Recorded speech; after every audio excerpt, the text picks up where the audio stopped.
There's no room for error for these two teams. South Dakota and three-year starting quarterback Aiden Bauman could lock up a postseason trip with a win in their final game of the season today. The SIU Salukis, led by DJ Williams, need a senior day win to keep their hopes alive. MVFC football is coming up next.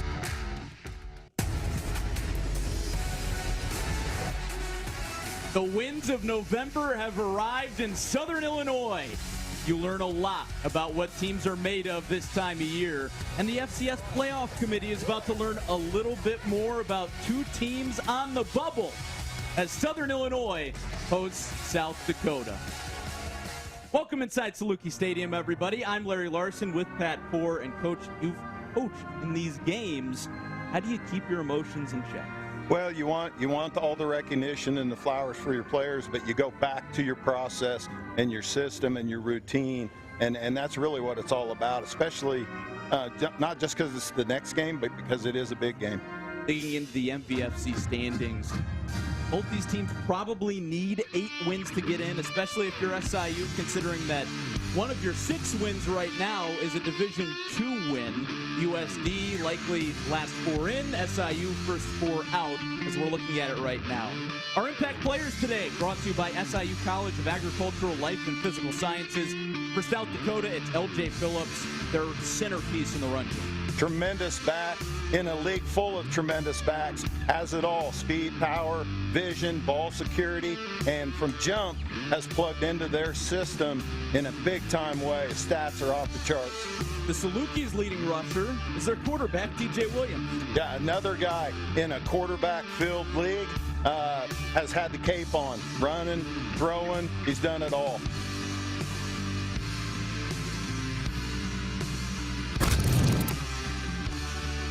Again. And, you know, Pat, that ground game could play a really big factor because of that win today, but boy, is it warm. Yes, I mean, for a November day, couldn't have asked for a nicer day. Playing noon football. College football is supposed to be played on Saturdays at noon. It's supposed to be snowy this time of year, though. We will take this weather. For sure, for sure. Always love playing in good weather as opposed to bad weather. And we're already seeing the effects of the wind as Zeke Mata, the kicker for South Dakota, approached, but all fell off the tee. The wind is blowing towards the north end of the stadium. Salukis won the toss. They elected to receive. So South Dakota will get the kick second half. This guy's got a huge leg, huge leg. I don't know that the wind that we're getting right now is going to have a lot of effect on him. Two teams right on the edge of the playoff picture going at it today in Carbondale, and we start with a touchback. Let's hear from the third member of our team, Taylor Lawrence. Thank you, guys. Today is an amazing day here in Carbondale. It is senior day, not only for myself, but for some players on the team. And 2 seniors I want to recognize that are on the injury list is defensive backs CJ Parsons and Jagger Williams. They have had a successful season so far, and I wish them nothing but the best. Back to you guys. Yeah, thanks for that, Taylor. Those are 2 missing pieces in SIU secondary that we'll get to here in a little bit. But DJ Williams, the all-conference level quarterback, starts his senior day at the 25-yard line with the rest of the offense. Williams to pass on first down. Throws it out wide for his favorite target, Vincent Davis. That's a pickup of 6 on first down. Yeah, good starter play right there. Safe throw, picked up 7. Puts you in good position, moving the chains. And South Dakota comes out there in an odd front, 3-man front, playing coverage. 3-4 is their base defense. And this Coyotes defense, Pat, kind of reminds you a little bit of Iowa's system. Yeah, really good technique, really good discipline in terms of their fits and how they play up front, especially those 2 edge guys. 2 high safeties. They've been good at preventing big plays all year. Williams will tuck and run. He slides down. First down for SIU. They've been excellent on opening drives all season long. Yeah, it's been a mainstay of their successful Saturdays, and it all starts with DJ right there. First read play of the game, right decision. Yeah, just a quarterback read play. Stuck his foot, got the first down, moved the chains. Jay Jones, wide open, right into the bucket. SIU right on the board first. Big time throw and catch by the Salukis right there. had them set up. They were rolling to one high, and Jay Jones got behind the corner, and a beautiful ball. Nice catch and throw for the tutty.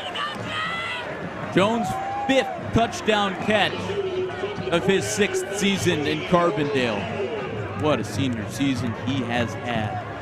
A big catch on the opening series last week. Youngstown State and Saluki's loss there. Starts his game in a big way here today. Paul Halen, another senior from the Netherlands, boots it through. And perfect in extra points this season. 41 of 41 now after that game. DJ Williams to Jay Jones, senior to senior, starts us off on senior day at SIU.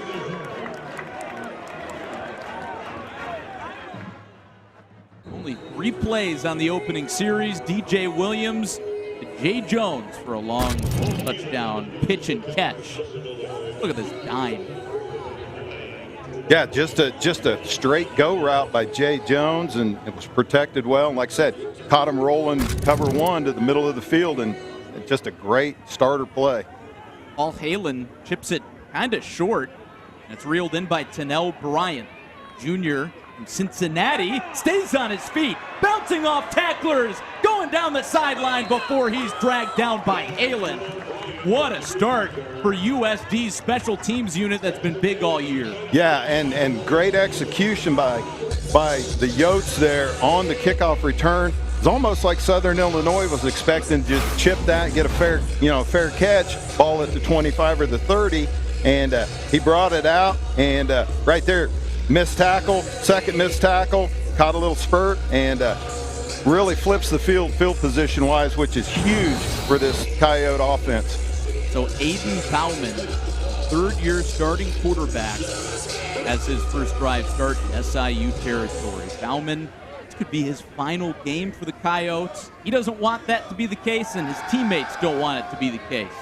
The lefty connects on his first pass to L.J. Phillips, Valley's leading rusher, has a catch on first down. Yeah. Starter play for the drive. You expect them to hand the ball to Phillips. They come out, hard play action, throw him the ball in the flat. And like I said, this is kind of what their offense does. They just matriculate the ball down the field with positive plays, and they keep stacking them, and then all of a sudden they've got a good drive and a touchdown. Talking about Aiden Bauman, we had a chance to chat with head coach Travis Johansson, and he said he really values the position of quarterback and everything that comes with it. Makes him such a great teammate and an effective passer. There's the end around to Carson Fletcher. True freshman back. Mixes in occasionally with Phillip. Brings up 3rd down and short. Yeah, going back to Bauman, really plays the position well.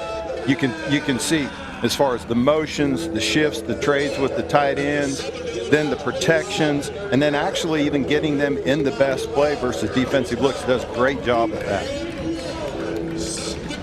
Come out in the pistol here. Phillips right behind him. Fletcher to his right. Lorenzo Fenner, the only wide receiver, their leading target. Phillips on the ground, bounces it to the outside. He's got a first down run. 2 things out of that play. That's South Dakota offense right there. Good old ISO. They had a fullback H player leading it. And then on the flip side, defensively for Southern Illinois, almost a missed tackle there for an explosive play. LJ Phillips forces a lot of missed tackles. Get this stat, Pat. I can't get over this. Of Phillips' 1,400 yards, over 1,000 of them have come after contact, according to PFF. Just nuts. Oto Karak again, right up the gut, and he does not get away from Andrew Bain. Senior from Wisconsin. Gets in there and clamps onto his ankle. Exactly what Southern has to do on defense is string those zone schemes out, and then those linebackers and safeties, you can see the fit by Bain right there. Boom, downhill in the hole, and held it to a minimum gain. Bain returned to the lineup last week after missing 4 games. He's a guy who's battled injuries throughout his career. So great for SIU to have him on the field on his senior day. Physical, really good tackler, plays the position really well. So it's 2nd down and 9. Bauman sends Tennell Bryant across the formation. Throws over the middle and connects with Zach Whitty, the redshirt senior tight end, close to the line to gain. It's going to be third down and very short. Yeah, tough to miss him. 6'6", 255-pound tight end, sitting down in the soft spots in those under zones. And like I said, that's another big piece of this offense is the ability to drop back pass and have huge targets like that. All three of their tight ends that cycle through are 6'6". Just a bunch of big dudes. They're going to go out of the Wildcat here. Reed Watkins under center, and the ball's kicked. Who's on it? South Dakota is. Oh, one of their big men, Wyatt Lawson, the center, had to hustle for it, and he fell on it. That turned into a soccer match real quick. That was a foot race to the scrum on the ball on the ground. Pig's loose right there, and you can see the foot race going on. And like I said, fortunately for South Dakota, they got back on top of it. Moved the sticks with it. Pig's loose. You could almost hear the squealing from up here. Oh, yeah. Chaotic play right there. So South Dakota, with the fumble, picks up the first down. It's first down and goal. Bauman play action. Throws for Fenner. Touchdown, Coyotes. Lorenzo Fenner continues his big year, top 5 in the league in receiving yards. He hauls in a touchdown, and they could tie it with an extra point. Yeah, Bauman had all day. You can see right here, he had all day off the play action, and that allowed Fenner to run that over route clear across the field, and the Saluki defense just didn't pass him off to anybody, and he was wide-o in the middle of the end zone. Breakout star for South Dakota this year. You just can't leave him alone. You could tell Vinny Pierre had to sprint back. Couldn't catch up in time. The extra point is good from Will Leyland.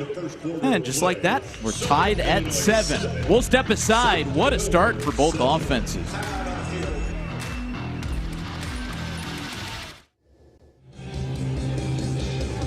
Saluki score on their first drive. So does South Dakota. There's Travis Johansson in his first season, elevated from associate head coach / defensive coordinator. And stays in the program, and he's picked up right where Bob Nielsen left off, building a competitive team, and he's kind of had to do it from scratch this year. Yeah, first-year coach and had to almost do a complete roster rebuild in this portal era. Not an easy thing. Lost a lot of all-conference and even some all-American guys, as the boot from Mata goes for a touchback. So SIU's second drive starts at the 25. Going back to South Dakota's touchdown drive, had the loose ball, fumble that they were able to recover on. They have not turned the ball over in 5 games, and that's probably the first ball that's been on the ground for them in a month. They've played really, really clean football. They have had their backs against the wall for some time now. Back-to-back wins over top 10 teams to keep their playoff hopes alive. They started the season 2-3. They've won 5 of their last 6. Salukis keep it on the ground here with Edward Robinson. He's been a breakout star, but he gets shoveled out to the outside. Time to take a look at our keys to the game, brought to you by Vic Koenig Chevrolet, home of the lifetime powertrain coverage. Yeah, for South Dakota, obviously establishing that run game to set up the rest of the offense, the play-action pass, and then obviously can't allow explosive plays to SIU, which we just saw. And for Southern Illinois, got to stop the run, keep them under 100 yards, and then score points, which they've done that so far. Williams is looking deep, keeps it down low for Robinson, and he is clocked from both sides. Matt Walsh, first-year starter, former walk-on, gets there for the stop. Talk about first and second down production defensively. The first snap of this drive, South Dakota strings that counter play out, and then you can really see the impetus of why they're good on defense. People running to the ball and tackling, getting people on the ground. It's their defense that has really led this season turnaround, especially that pass defense has improved. Williams feeling the pressure, flips it out for Robinson. What a toss to move the sticks. Wow, that's DJ Williams in a nutshell right there. Superman play. You watch here on the replay. They brought pressure from the field, 5-man pressure. He steps up and climbs the pocket, and just naturally, little Doug Flutie flip and move the sticks. Great conversion right there for the Salukis. Well, SIU's quarterbacks coach Ryan McVicker maybe said it best. He said there are plays in a game that he just takes into his own hands, and that was one of them. Yeah, real fixer. He can fix a lot of things and plays really well in what we call off-schedule plays like that, where he gets moved off his spot, plays kind of breaking down. He's able to create positive plays, not only with his feet, but like what you saw right there, a nice little flip. Ball start, offense number 67, 5-yard penalty, it's first down.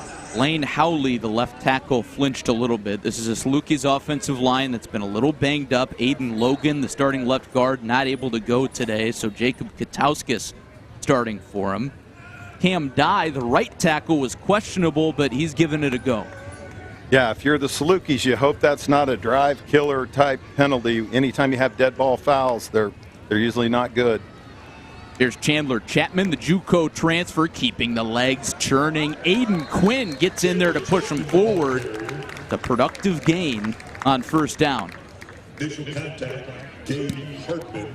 Chapman, the Salukis' leading rushing running back. Like we mentioned at the top of the show, Williams leads the team in rush yards, also top 10 in the Valley in that category. Very versatile player. He plays in the pass game, the run game, the protections. Really good football player, A.J. Quinn. Quinn in the slot here. Williams left alone. He throws over the middle for Vincent Davis. Roman Tillman quickly on the scene. He pushes him backwards, but forward progress is going to make this third down and about 3 near midfield. Yeah, a nice play, throwing the little China route, makes this manageable on third down, which Southern Illinois has been really good all year, third down conversion. They've maintained drives, and for an explosive perceived offense, they've done a good job throughout the year of some 10, 12 play drives, eating up 6, 7, 8 minutes of clock. Top 10 in the nation in third down conversion percentage. Williams with lots of time, throws over the middle. Robinson, one of the stars on this drive. First down. Yeah, a nice example there of playing the position by DJ Williams. Didn't have anything down the field. He's looking deep. Throws a little check down on the halfback option route to Robinson and moves the chains again. Robinson red hot to start the game. 3 receptions for the running back. He'll get the carry here, charging forward, wrapped up after a pretty minimal gain. A whole lot of coyotes in there, including Nate Ewell at the bottom of the pile. Second team preseason All-American. Only one of 2 returning starters for this defense. Yeah, and again, you can see the effect of their edge players there. Southern Illinois ran the counter play. They blew it up, wrong-armed it, and really strung it out. Second down and 8. Williams, lots of time. Now he's going to launch it. Looking for Schwindeman, and he hauls it in. Ryan Schwindeman, the senior tight end, looked like an outfielder there. Brought down at the 5. Yeah, tremendous, what we call scramble drill. DJ Williams had all day, and Schwindeman, being a tight end on a deep route, you can see it right here late. He makes a great adjustment to go back up the field, and DJ just put it out there and gave him a chance. A great example of being a guy who can make a 50-50 ball play and puts him in great position down here deep in the low red zone. Shows a lot of trust in his teammates with a throw like that. Sean Lester Jr., senior running back, gets the carry. No, it's a fake. Williams strung out wide and tripped up. Good play on the outside by the cornerback, R.J. Stewart, to save the touchdown for now. Yeah, being really critical as an old quarterback coach there. DJ might have missed a cut there. It was blocked pretty well right at the goal line, and DJ could have maybe stuck his foot and got north and south and gotten to pay dirt on that. But again, they're in good shape down here in the low red inside the 5-yard line. Williams having an all-time season in terms of scoring touchdowns, 14 on the ground. Got 19 through the air. Run to the right side, going nowhere. Williams stopped on back-to-back plays. It's 3rd down and goal. Coyotes defense holding the line. You can see right here, line movement by the defensive end really created some upheaval in that play. That's a +1 quarterback run that South Dakota just filled with a bunch of hats. Let's see if they go to Lester here. They keep it with Williams. Instead, a floater looking for Miles Marshall, and he's got him. First career touchdown for Miles Marshall. Puts SIU back in front. Southern Illinois, along with a lot of people in the country with these type of quarterbacks that can run and throw. The old Tim Tebow, Florida, quarterback power pass. Everybody sucks up on the quarterback, looking like a +1 run, and that tight end slips. You can see right here, Marshall fake blocks, slips, runs the corner route, wide open. Great decision by DJ Williams there to get the touchdown. Halen's extra point with Miles Marshall staying out there to block for him. Those are the guys you really feel good for. Marshall, almost a career special teamer, has gotten some good run at the tight end position this year. His touchdown catch puts SIU in the driver's seat. Back and forth we go early in Carbondale. Miles Marshall's career at SIU is a touchdown to put the Salukis ahead on his senior day. 14-7. Glad you're with us. Still in the early going. Lots of action and a key late season game between two bubble teams. Larry Larson, Pat Poore. And Pat, USD's defense almost came up with a really good stand there. Yeah, they're making a lot of plays at the second level. Gabriel, Hartman, Tillman are all guys that are fitting and stopping those run plays. SIU countering with some tight end production. The long pass to Schwindeman and then the touchdown to Miles Marshall, both tight ends. DJ Williams with an 8 of 8 start for 138 yards and 2 touchdowns. Kalen with another short kick. This one is going to be fair caught on the slide by a tight end suiting up on special teams for South Dakota. That's Mason Cowgill. As we take a look at scoring drive for SIU, that one a little bit of a more long, drawn-out one as opposed to a quick strike on that first one. Yeah, I was alluding to that earlier. You see the explosive plays out of a Southern Illinois offense, but that's a great marker right there. 11 plays, 6 minutes off the clock, 75 yards. That's a winning type football drive. All just shy of the 30 for Aiden Bauman, and his second drive he gives to LJ Phillips, and he is surrounded in the backfield. He didn't have a chance that time to pull one of his magic acts. Colin Bohannon, the senior, gets there for the stop. Yeah, really nice play here by Bohannon. He's the backside cutback player, and saw it, read it, fit it, and grabbed a body part, got him on the ground, which is no easy task with LJ Phillips. We mentioned the 2 key safety injuries for SIU today. They're also without Chris Presto, one of the team's leading tacklers on that field side at linebacker. The rest of the linebacker crew is really going to have to step up. They keep it with Phillips. He's hit at the line of scrimmage. The ball is loose for the second time. And for the second time, the Coyotes get on it. This is uncharacteristic for them. Yeah, very fortunate for South Dakota to get back on that ball. Great job right here. Putting a hat on the football, bang, right there, you see it. Vincent Pierre just put his face mask right on the ball, and against a back who's noted for his ball security. Really good signs if you're a defensive player for Southern Illinois. So Phillips comes off. Carson Fletcher will give him a blow here. 3rd down and 10. This is a spot where you just got to trust your senior quarterback, Aiden Bauman. Lots of time flushed out. Bauman is going to tuck and run. He's got plenty of room. First down for the Coyotes. Boy, that's the thing with Bauman. By no means is he considered a dual guy, a runner. But when you give up the edge in your pass rush lane, he's a guy that he can hurt you there. You know, everybody was covered downfield, made a good decision, tucked the ball, ran, picked up the first down on 3rd and long. That's a big conversion. Veteran guys just know when to make a decision like that, and you've got two quarterbacks in this game who make a lot of right decisions. Martin's the man in motion.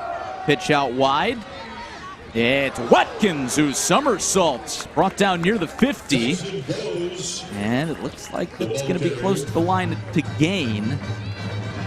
And what's the call? It's about a yard short. Yeah, nice tackle by Gavin Shepard, the corner there.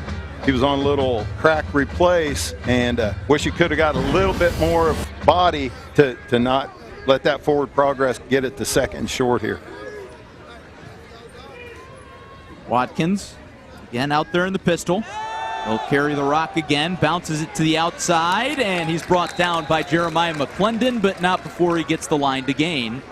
Back-to-back good carries from Reed Watkins, who transferred in from Texas after a redshirt season there. Just earned a scholarship this fall. Yeah, you can tell he's a good back. Showed a lot of patience there. Play was stuffed from the get-go, and he just bounced it outside, took his time, got some positive yardage out of it. Ball into Saluki territory now at the 49. Bowes in tight as Bauman completes to Tyson Bowes. And of about 4 on first down. Bowes may be the tallest regular target for the Coyotes at 6'4". He stepped into a larger role this season. And that catches the final play of the first quarter. Now, defense so key for South Dakota on this comeback of theirs this season. Salukis have cracked them for 2 touchdowns. Second quarter coming up next.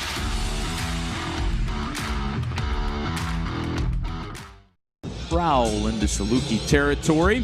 We move into the second quarter of a key late season matchup in the MVFC. So glad you're along for the ride. At second down and medium, Braden Bauman and company. Tight formation. Bauman back to throw.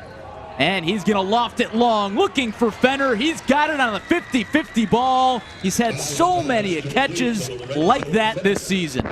Yeah, you watch that play, just a straight go route, but a veteran move by Fenner right at the point of catch. He got a little bit of shield. You'll see him right here with his right arm. Got a little bump, created some space, was able to go up and make the catch. And again, another move the chains, puts him down in the red zone. And good execution, not only by South Dakota, but also Southern Illinois offensively. Fenner didn't have a catch last season. This year he's got 30, including a touchdown today. Carson Fletcher up the gut. The true freshman keeping the legs moving. Productive gainer on first down. Tyson Fletcher, watching that run, reminds me of an ex-South Dakota tailback, Travis Tice. Like rolling ball of butcher blades. I mean, the feet never stop, physical, finishes runs, falling forward, the whole 9 yards. This is a run game that has been explosive for years. It's not just L.J. Phillips. Last year, Charles Pierre led the Valley in rushing yards. Tice right behind him, both over 1,000. A lot of that having to do with this coaching staff that didn't turn over a lot, even with Johansson in his first year at the helm. L.J. Phillips back in there, coughed it up on his last run. Bauman will keep it. Looking for an option, and he dirts it. Veteran decision right there by Bauman. As much zone run as South Dakota does, you're going to see him bootleg a lot. And good coverage by Southern Illinois in the back end, and he pretty much just threw that one away, put it in the dirt at the guy's feet. So a third down spot for the Coyotes in the red zone. Only 39% on third down this season for South Dakota, compared to 44% a year ago. Bauman motions Martins, goes to Phillips, punching his way. He's through. Touchdown, South Dakota. 15th touchdown of the year for L.J. Phillips. And back and forth we go into the second quarter. Great example right there of what South Dakota's go-to play is. It's inside zone. They're in 12 personnel, both tight ends in the game, and you can see he stays on track. Got the first glimpse of of an opening and stuck his foot and then powered his way in. Showed that power and that speed. Well, compare that to what stood to be the game-winning run last week over SDSU. That was cake right there. Yeah, and that's a third down in the red zone call. You're handing the ball to your top tailback and just going, hey, you got to stop this. Leyland's point after is plenty good. 14 up early in the second quarter.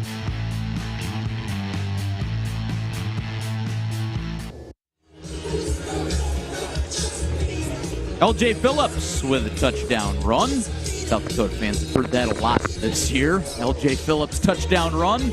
We're tied at 14 early in the second quarter. This game is everything we expected it to be so far, Pat Ford. Good football game. Both offenses executing really well. Defensively, Southern Illinois missed a couple opportunities with the ball on the ground to maybe put a stop to that. Kick sails back to Vincent Davis. He's dangerous, but not this time. Stacked up shy of the 30-yard line. And so DJ Williams and co will come back out. Taking another look at that touchdown run by Phillips. What strikes me, Pat, we've touched on it a few times today, is the tenacity. Look how many guys he touches on his way in. Yeah, he broke an arm tackle at the line of scrimmage. You can see how he stayed on track, stayed in that aiming point, and then at some point put that foot in the ground, and, man, he buried it in the end zone. 29-yard line. Will be first and 10. First and 10 for SIU at the 29-yard line. Oh, hold that thought. Salukis will move it forward. Offsides on the kickoff. Yeah, good starting field position for this drive. And for Southern Illinois, they got to just keep answering. They got to keep scoring. That was one of the keys to the game. They've got to score consistently all day long till triple zeros. Williams off to a perfect start, 8 of 8, 138 yards. Play action. Throws long, looking for Jay Jones. Overshot him that time. Yeah, tough throw right there for DJ Williams. South Dakota was playing cover 2. He was trying to hit the side pocket throw against cover 2 in that little bubble under the safety behind the corner, and just couldn't quite drop it in the bucket, so to speak. Williams in his second season at SIU, started his career at Murray State. An Illinois boy. South side of Chicago from Harvey. Flips it out wide. Robinson turns it upfield. Short gain. Third down coming up. Yeah, here's where your playbook gets a little bit limited. You know, you're in that 3rd and 7. You know, it's not long yardage, but it's not 3rd and 4 either. You could see about anything out of the Saluki offense here. But it's probably going to involve DJ Williams. Salukis are 3 of 3 on 3rd down, but this is their longest one so far today. 3rd and 7. Williams, clean pocket over the middle. It's tipped up and caught. Vincent Davis, circus catch. First down, big gain. Wow. Hey, some days, that's how it goes. Ball got tipped coming out of his hand at the line of scrimmage, fluttered a little bit, and then usually, you can see right here, usually a deflected pass a lot of times ends up with the defense. Saluki's caught a break there, got the rebound, and huge explosive play there on 3rd down. Mikey Munn almost had his 4th interception of the year. Instead, first down SIU into Coyote territory. It's on the ground with Edward Robinson bouncing off bodies. Hefty gain on first down. Pickup of about 6. Yeah, a good play call from the standpoint of running the ball against that 3-4 look. 2 deep safeties, cover 2. Your box numbers match up well for your run game to be able to get body on body and have potentially good first down runs. Robinson has been the primary back today. Still out there. Williams flips it out to him. Robinson's got the first down. It's the sideline.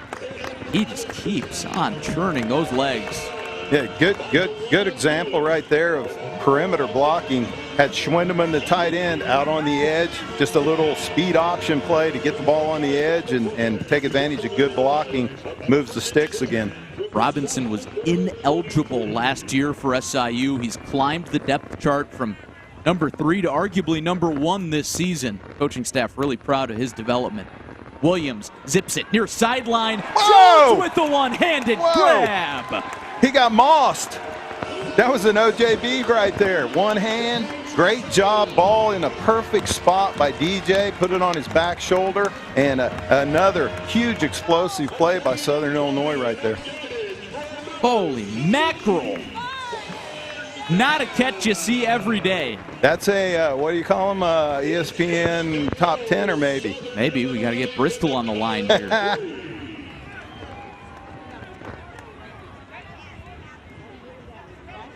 First down and goal for SIU. They've got Lem Wash, their short yardage guy out there. He started his career in South Dakota. Former Coyote gets the rock, plunges to the goal line. He's got it. Touchdown, SIU. Wow, what a great run by Lem right there. Took DeJuan Lewis on mano a mano at the goal line, and that's Lem Wash's MO, is he is kind of the banger back for the Southern Illinois offense, and you can see it right there. I mean, he went toe-to-toe at the goal line for the touchdown. Really good play call, good run. Knocked DeJuan Lewis's block off. Literally, helmet went flying. Wash with a touchdown on his senior day, his 3rd of the year. A player who doesn't exactly jump off when you look at the season stats, Pat, but he has been a big part of that run game and pass blocking. Yeah, it seems like he's kind of developed into the offense over the course of the season in terms of being a role player, so to speak. You see him a lot in short yardage. You see him down here deep in the red zone. And, you know, like I said, the play call there was really good. A little bit of misdirection, and that made the safety have to fit one-on-one with the back in space, and Lem Wash won that battle. Halen with his 3rd extra point. The Salukis have had the ball 3 times, and they have 3 touchdowns. It's a 7-point lead over USD and a must-win game for the Dogs.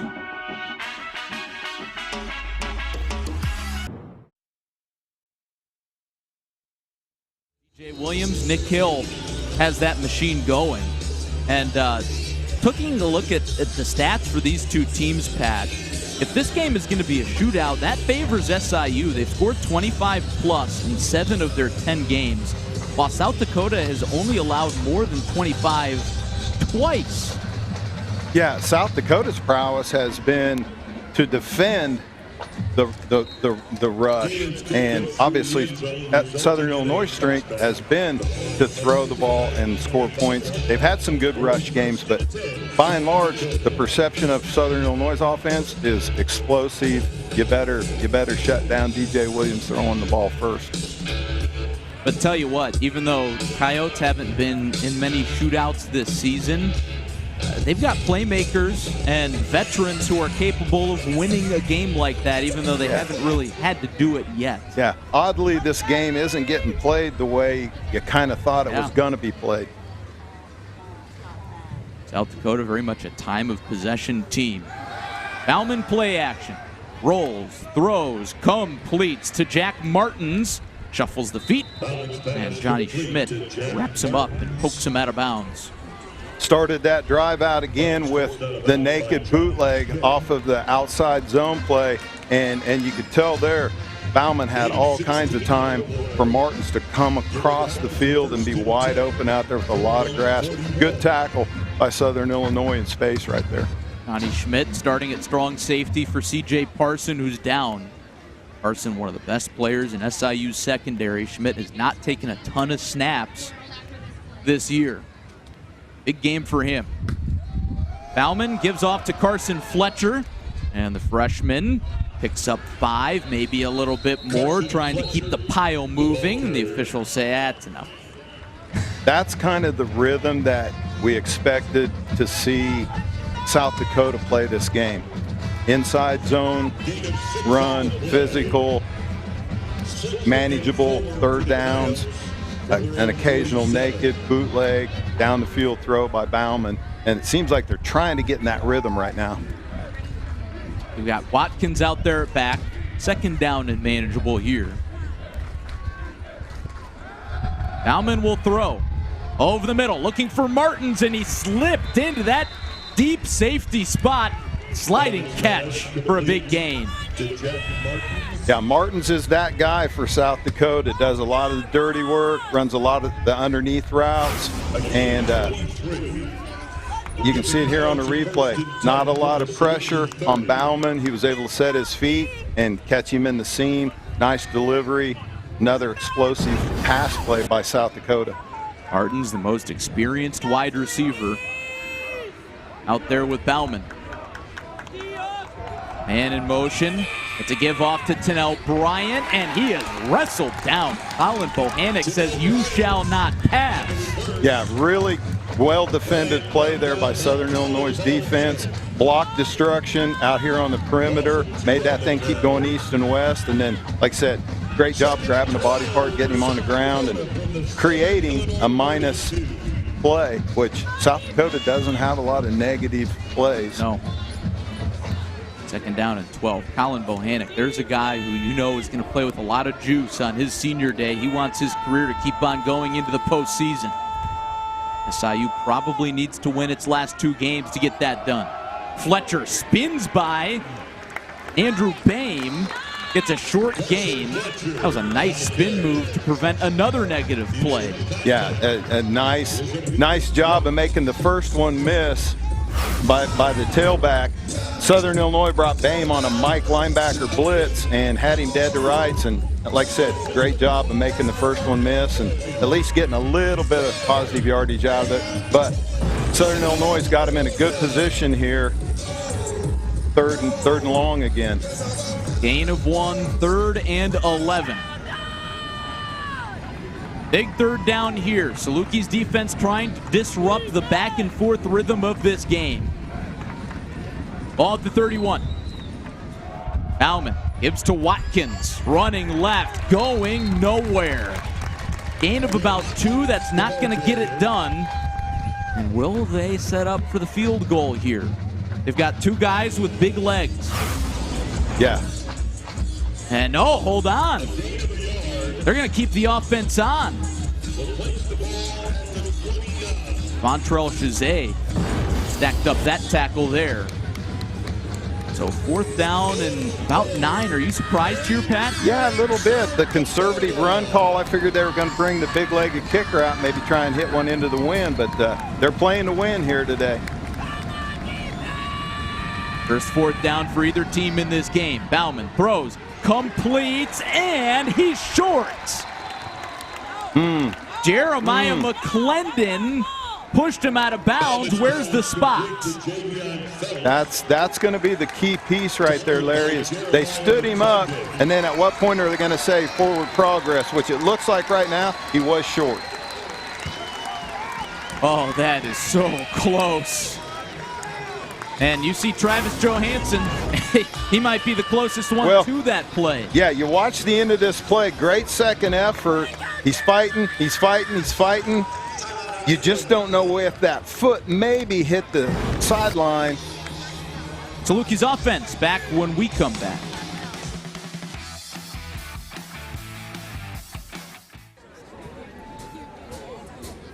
SIU's defense able to stop Javion Phelps on the 4th down reception, just about a foot shy of the line to gain. Travis Johansson looking on. SIU's offense takes over. There's Sean Lester. What a run, 1st down. Yeah, nice outside zone run there, well blocked. Did a good job sticking his foot, getting north and south, and you know, an explosive run, tailback run, which is great to see coming out of that great stop by Southern Illinois. If you're the Salukis offensively, is as you hit this middle 8 right here to be able to play from in front. Stole a possession from South Dakota that last time. And in a game like today's, as important as it is, stealing one possession could decide it. They keep it with Lester, and he is wrapped up. A little bit of a bear hug from Chris Dixon the defensive tackle out of Canada.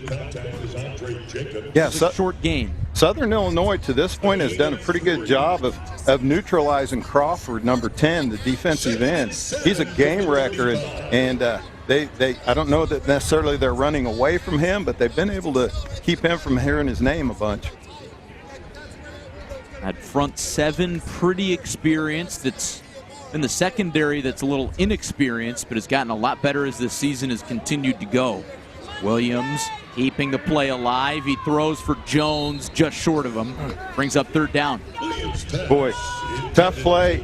As soon as we say his name, Crawford getting pressure up the field. Got DJ Williams off schedule, running out here in the flat. And DJ probably like to have that one back. He could have squared his shoulders, got a little bit more on it. He had Jay Jones coming back off of a comeback route. Could have maybe got it to him on the sideline over here for a first down. It's such a difficult throw to make. To your left. Yeah, as a righty. A little easier for Aiden Bauman. There you go. Good call, Larry. Third down and 7.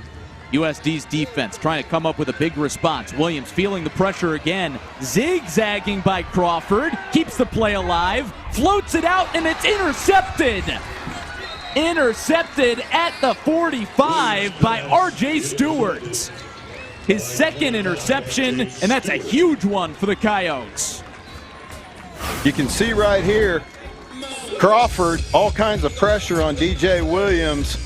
We've got a busted play. We're in scramble mode here, and just didn't get enough on it to get it over the top. And that's the mistake that you're trying to avoid if you're Southern Illinois going into this 4-minute mark till half of. Now all of a sudden, they got great field position, chance to score, tie the ball game up going in at half, and then they get the ball second half. Yep. That middle eight that coaches talk about so often. Watkins puts the head down and carries a man forward. Good example again, that carry by Watkins. You talked about it earlier. Just that physicalness to drag tacklers and get 2 or 3 more yards after contact. I mean, he turned that thing into a 4-yard run and got contact at line of scrimmage. And it's not just L.J. Phillips who leads the Valley in rushing yards. It's everybody in that rushing room. And Travis Johansson said it. He said that running back room is the gold standard in our program. Easy to see why. Second down, Bauman, quick throw over the middle to the tight end, Zach Whitty. His second catch today moves the sticks. Yeah, really good offense right there by South Dakota, using the big tight end. Southern Illinois is trying to play 4 across umbrella coverage, which stretches those underneath linebackers thin. And now all of a sudden, there's big windows in there for those big targets at tight end, or you're going to give the throw up to the flat to the running back.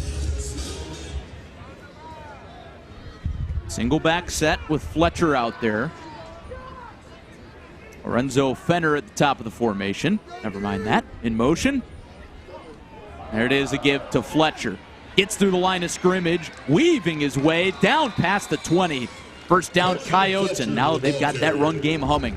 Yeah, and the great example of that's outside zone, South Dakota style. The running back, you can see on the replay, never has to change his line. He literally ran to the point of attack, and again, wasn't contacted there till he was about 4 yards deep.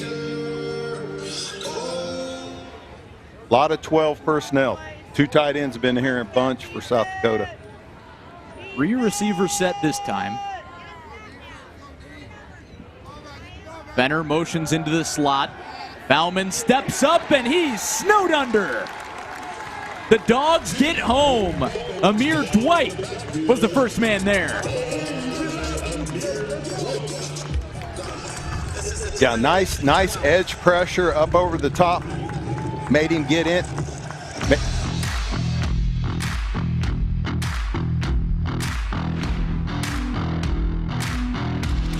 Minute timeout. Salukis with a big sack to make it second down and long, deep in their own territory. First sack of the ball game of Aiden Bauman, longtime USD quarterback. Keeps it on the ground with Reed Watkins. Not going to get it all back. Pretty close to the original line of scrimmage.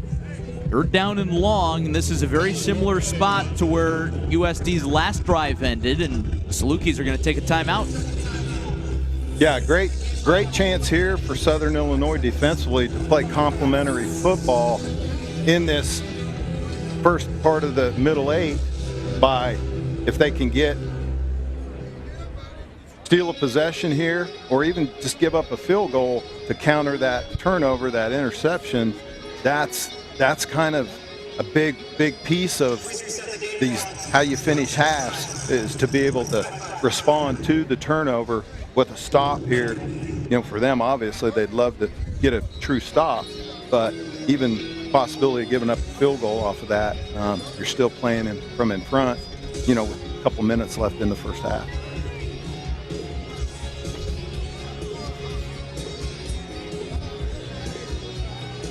Taking a look at the rankings of MVFC teams and the stats to perform top 25, South Dakota firmly entrenched after back-to-back top 10 wins. SIU hanging on at number 21. And again, you're South Dakota, this is it. They've got a bye week in the last week of the regular season, so this is the finishing touch on their playoff resume. Third down and 12. Bauman takes a shot to the end zone for Fenner. Lots of contact, but he makes the catch. This could be interesting here, Larry. There was a lot of jockeying back and forth and potential of a push-off by the offensive receiver. Probably going to go to review to take a look at it. That looks like the call. Here's a look. You can see on the deep ball, a lot of jostling. Boy, tough angle to really see the whole thing play out. On one hand, great adjustment for the touchdown catch, but you don't know how he got to that position. So pass interference on Fenner. Got away with that push earlier on one of those deep catches, but not that time. Yeah, might be a big reason he's got 8 touchdowns. He's pretty good at that. And it's all about body position in those 50-50 type catches. So the line to gain here is about Marion for South Dakota. Third down and 27. Bauman throws, completes. It's the tight end Jesse Miller, and he's dragged down by Shug Walker, the Salukis' leading tackler. And there's a coyote down on the far side of the field, back near the line of scrimmage. Offensive lineman.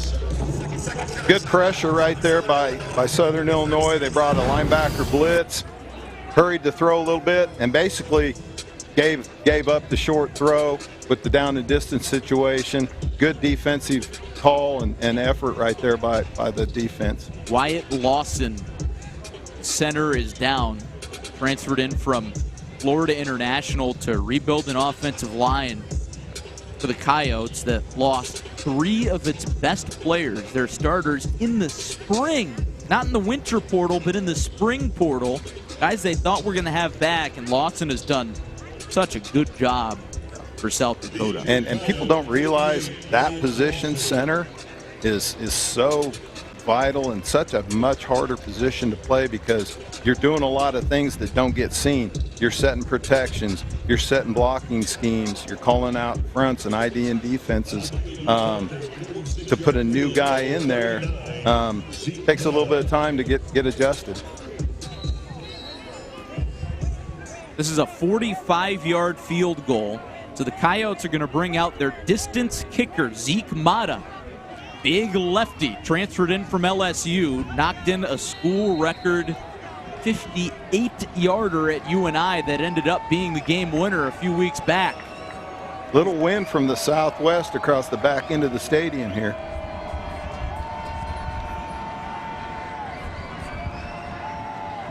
Mata, the snap was low. They never got the hold down. Yeah, really poor execution. Snap, hold the kick. Holder tried to get it down, but just a really bad snap. You can see right here, ball was on the ground. He tried to cover it up, was trying to spin it, and that just throws all the timing off. Duncan Viscom with a little bit of a ground ball there. So the Salukis will get it back with 95 seconds and 1 timeout left. They did take their second one right when that injury occurred to Wyatt Lawson. We talked about it. What a huge stop for Southern Illinois defensively there to get back to this position where with 90 seconds, pretty good 2-minute offensive team here in Southern Illinois. They've done it a lot over the past few years. And they can go real quick. Chance to go up 2 scores. But first, timeout, South Dakota. Travis Johansson and maybe defensive coordinator Billy Kirsch saw something that they didn't like. So first timeout, Coyotes. Yeah, always interesting in these 2-minute situations. Defensively is, do you want to play bend, don't break, sit back, make them prove they can do it? Obviously, Southern Illinois has a lot of time. And then on the flip side, offensively, you always, for successful 2-minute drives, you got to have a starter call. You got that first play's got to be something that, okay, hey, we can go with this. If it's not good, then you're kind of in that point of, hey, how hard do we want to push? How aggressive do we want to be on trying to move the ball down the field and score? And obviously here, a field goal would be, you know, a big plus for Southern Illinois, even if that's the point they get to on the field. The Salukis have the wind at their back, moving down to that end of the field. And Kalen's got a pretty big leg. The season long is 53. That was at Purdue on a Big Ten stage. First down for SIU. Williams with the play collapsing. Williams turns it into something, gets out of bounds. Yeah, another example of DJ Williams doing what he does well. Off schedule, made a good decision, got as much grass as he could, and you can see here, got forced up in the pocket. Nice job slipping out. And then right here, your head clicks in. It's like, I gotta get out of bounds. Save those ticks. You want as many ticks as you can get. All on the 42 for SIU. Don't have to burn one of those timeouts. 14-yard gain for DJ. Davis, the man in motion.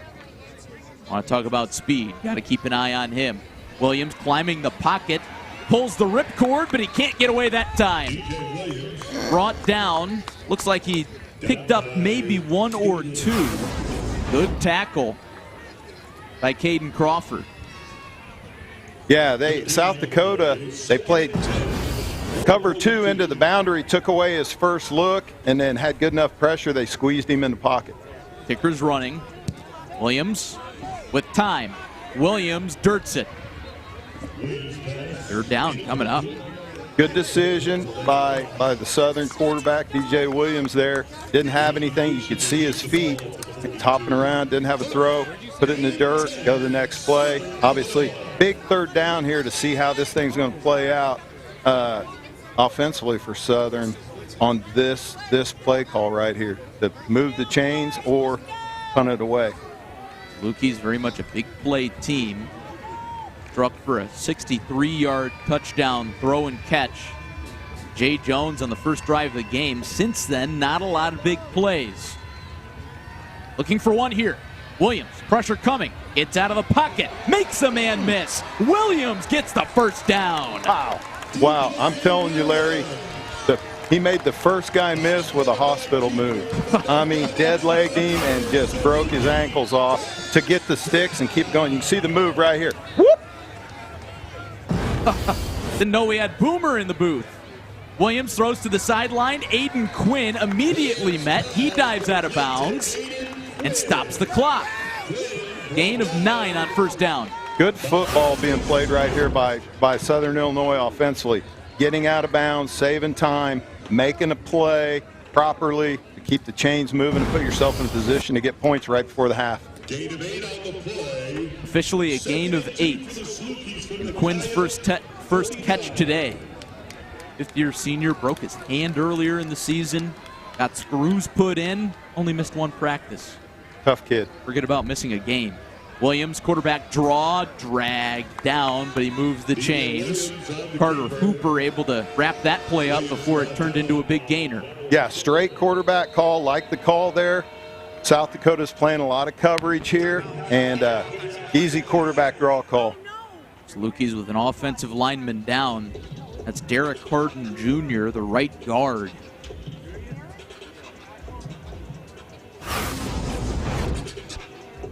You can see right, DJ had a little opening there, but nice job of closing right there by Dickel to get him on the ground. Harden got rolled up on there. See that knee kind of twist in. Good to see him up into the sideline under his own power.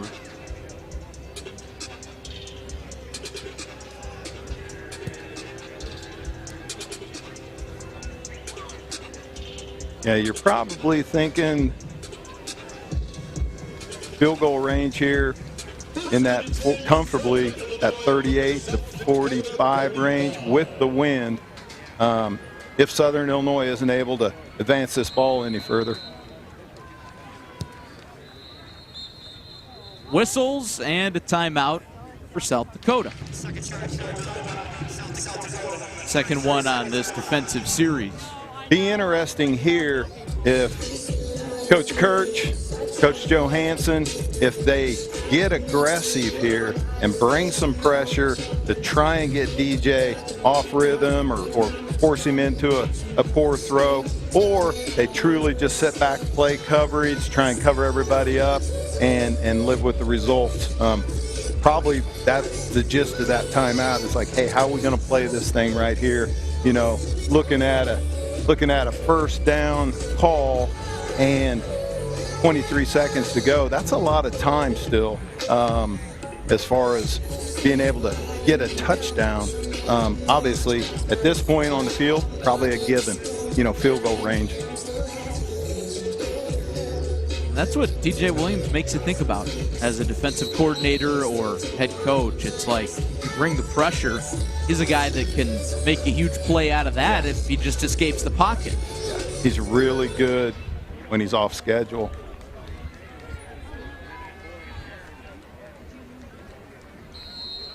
All right, 1st and 10. All on the Coyote 35-yard line. Robinson the sidecar. Williams on the quarterback draw. There he goes, up the gut.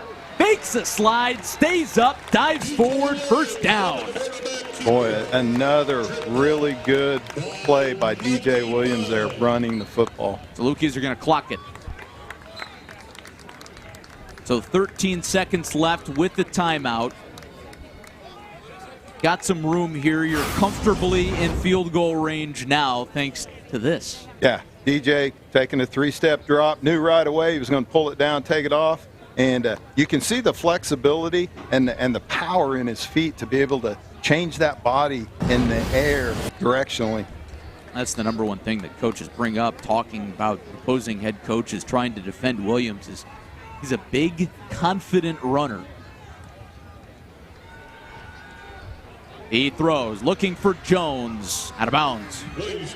Yeah, trying to hit Jay Jones on the back shoulder throw right at the pylon again, and just obviously didn't get linked up there. And at this point, with 8 seconds, maybe one more snap. You got to be careful. You do have the timeout in your back pocket if you throw the ball towards the middle of the field. Otherwise, this ball's got to go to the boundary and get out of bounds potentially.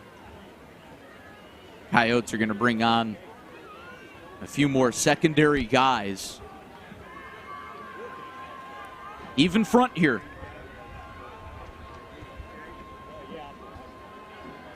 Williams takes another shot for Jones, just over his outstretched arms.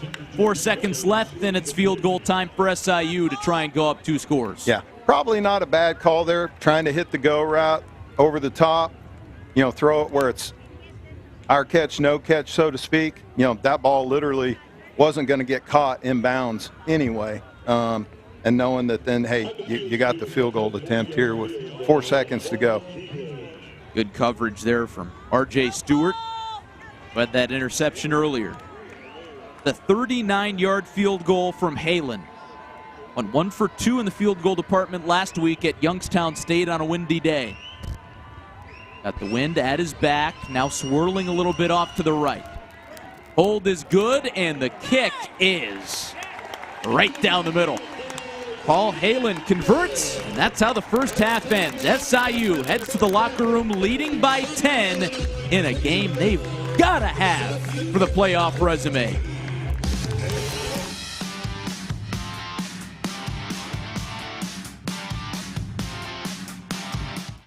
Advantage over South Dakota, trying to snap a 9-game losing streak against ranked competition. We welcome you back inside the press box with Pat Poore. I'm Larry Larson.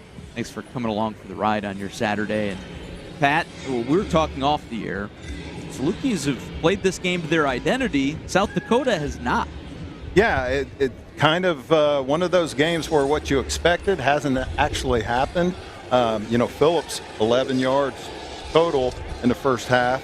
The usual suspects in the scoring in the first half, DJ Williams, Fenner, Bauman passing, so from that standpoint, it's been a well-played game. Just one mistake, the turnover by Southern Illinois, but second half is 0-0. Probably coming from both teams how they want to play the second half. It's 0-0 at this point. Diving into the first half highlights, let's see how we got here with this 10-point SIU lead. And it started through the air with Mr. DJ Williams. First of his 2 touchdowns went to his fellow senior, Jay Jones, on the deep bomb. Yeah, just an absolute dime moonshot for the touchdown. And then Aiden Bauman responded with his own touchdown to Lorenzo Fenner. Yeah, just what Fenner does, catches touchdowns. That's his 9th. Williams with a little, got you there. Flicks it up to Miles Marshall for his first career touchdown. It was a little back and forth early. Then the defenses started to buckle in after that LJ Phillips touchdown run. Yeah, it's got 6 yards right there. Big time touchdown run right there by Lem Wash. Physical play, a score that the Salukis really needed at that point. Home fans are happy so far. Second half coming up soon. You won't want to miss it.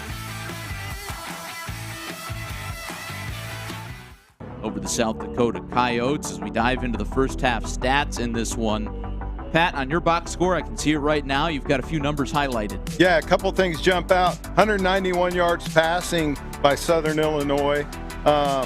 Both teams good on third down, 4 of 6 for South Dakota, 5 of 7 for SIU. And then rushing, a little bit of a surprise.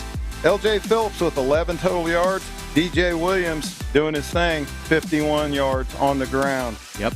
Let's hear from Taylor.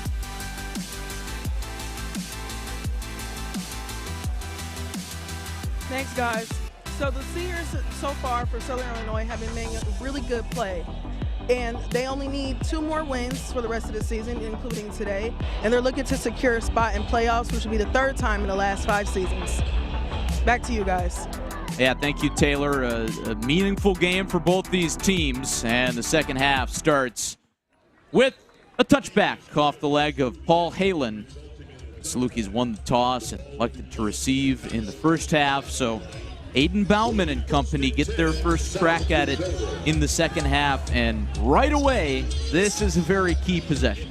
Yeah, we're in that middle 8 for both teams. Obviously, South Dakota wants to come out this first series, getting a good rhythm, establish run, play action pass, go down and score and get right back into this thing as a one-possession game. A win would almost assuredly lock up a playoff bid for the Coyotes. Aiden Bauman doesn't want his final career game to be in Carbondale, Illinois today. Gives off to LJ Phillips, and the all-everything running back stays on his feet and moves the sticks. Wow, just another typical Phillips run. Southern Illinois blitzed the linebacker, had him in the hole. He made one nice jump cut, and man, boom, 10-yard run. Bang, Phillips right there you see it. A very quiet first half at that touchdown, but that's about it. I'm sure they're going to want to get him really involved in this second half. Stays out there. High snap. It's bobbled and fallen on by Bauman.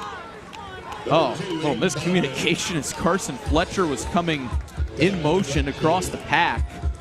And that's the third time the ball's been on the ground today. And is that the new center?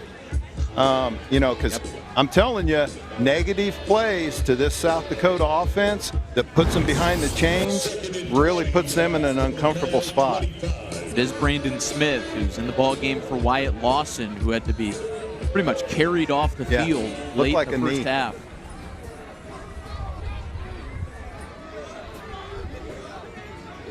Second down and 20, loss of 10. So erases that big Phillips run. Play action, Bauman, pressure coming, gets rid of it. Avoids his second sack of the day. Good pressure there. Florima got home. Yeah, really nice job of getting up the field. You can see it right here, getting up the field. Bent, turned the corner, and then closed the door on the backside. That was Amir Dwight at the front door. Florima at the back. All sides covered for SIU, third down and long.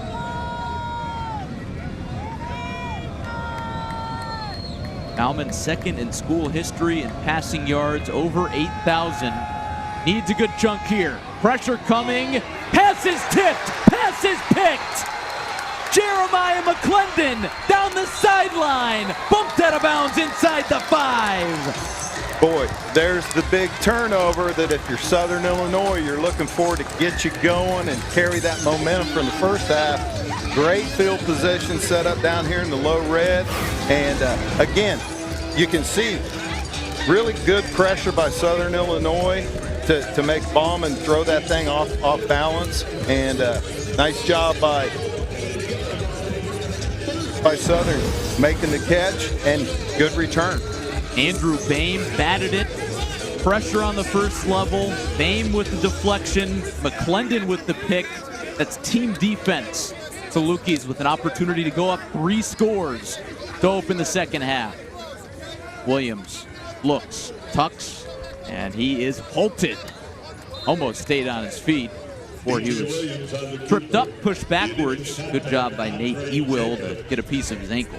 You could really see South Dakota went with the 4-man front there, really squeezed the line of scrimmage. There was nowhere to go for DJ Williams there in terms of just the straight +1 quarterback run. Second and goal. Chapman is the back. Williams tucks.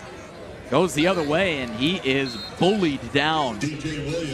Nate Ewell again. Niall Dickel, redshirt senior as well. Brings up third down, and here's South Dakota's defense buckling in again. Yeah, nice play by Dickel there. He stayed at home off of the play fake and just got up the field. And really, again, nowhere to go for DJ Williams, a quarterback for Southern.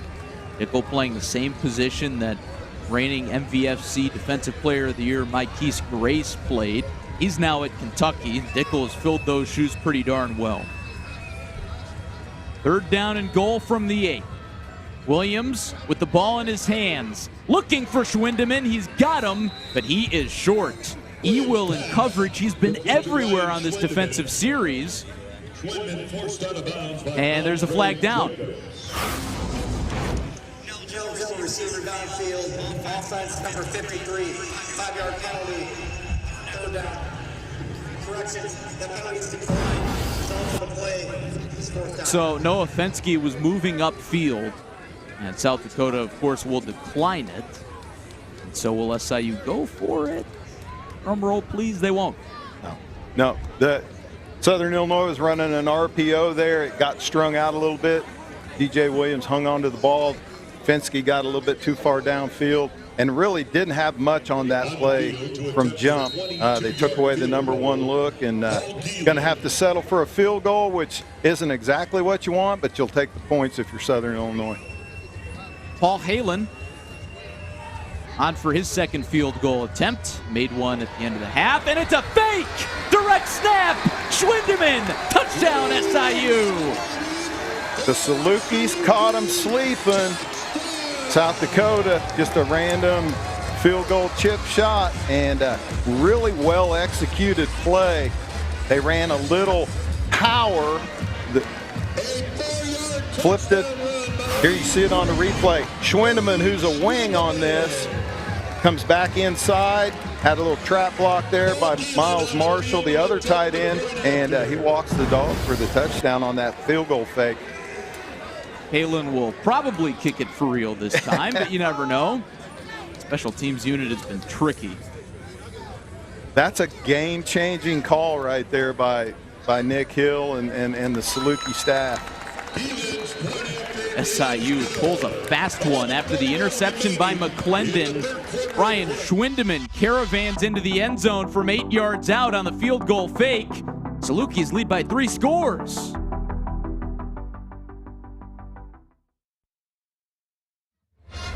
Well, what a difference a week makes for SIU. Ryan Schwindeman scores on the fake field goal to open the third quarter after the Salukis force an interception by Jeremiah McClendon. Last week, in that 10-point loss at Youngstown State, Salukis were shut out in the third quarter.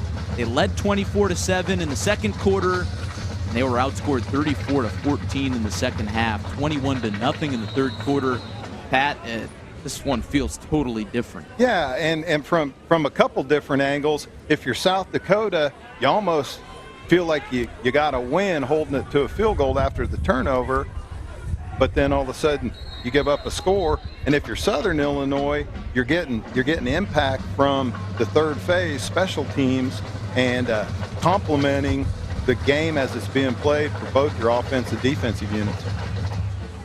Halen with the boot up into the wind, and it's over to now Bryant for a touchback. Taking another look at the trickery for SIU.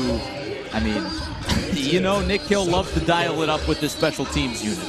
Yeah, and I'm sure that this is a play that they've had in the playbook and they've repped throughout the season, and just an opportune time to roll with that fake field goal there. Really good call, timing impeccable. Well, first down for South Dakota. And Aiden Bauman, who threw his first interception in 5 games on the last series. They go to Phillips, getting through tacklers left and right. Big gain to open the series, just like that last one. Yeah, an explosive run on first down to start a drive. Again, you're not going to see South Dakota have any panic here. They're going to do what they do, you know, just a simple zone toss play, and they had it all up. And if you're the Salukis, that's what you want to avoid, is those chunk plays to let them go down the field and score quickly.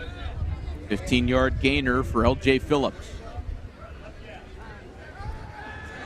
Play action to Phillips. Bauman, lots of time, throws out into the flat for Caden Frey. Into the receiving fray, his first catch today. Bumped out of bounds near midfield. Yeah, nice job by Vinny Pierre Warner for Southern Illinois. Taking away the glance post, forces Bauman to check the ball down to the flat, and obviously positive play for South Dakota, but it's not a chunk play. It's not an explosive play where all of a sudden defensively you're going, oh boy, here they come.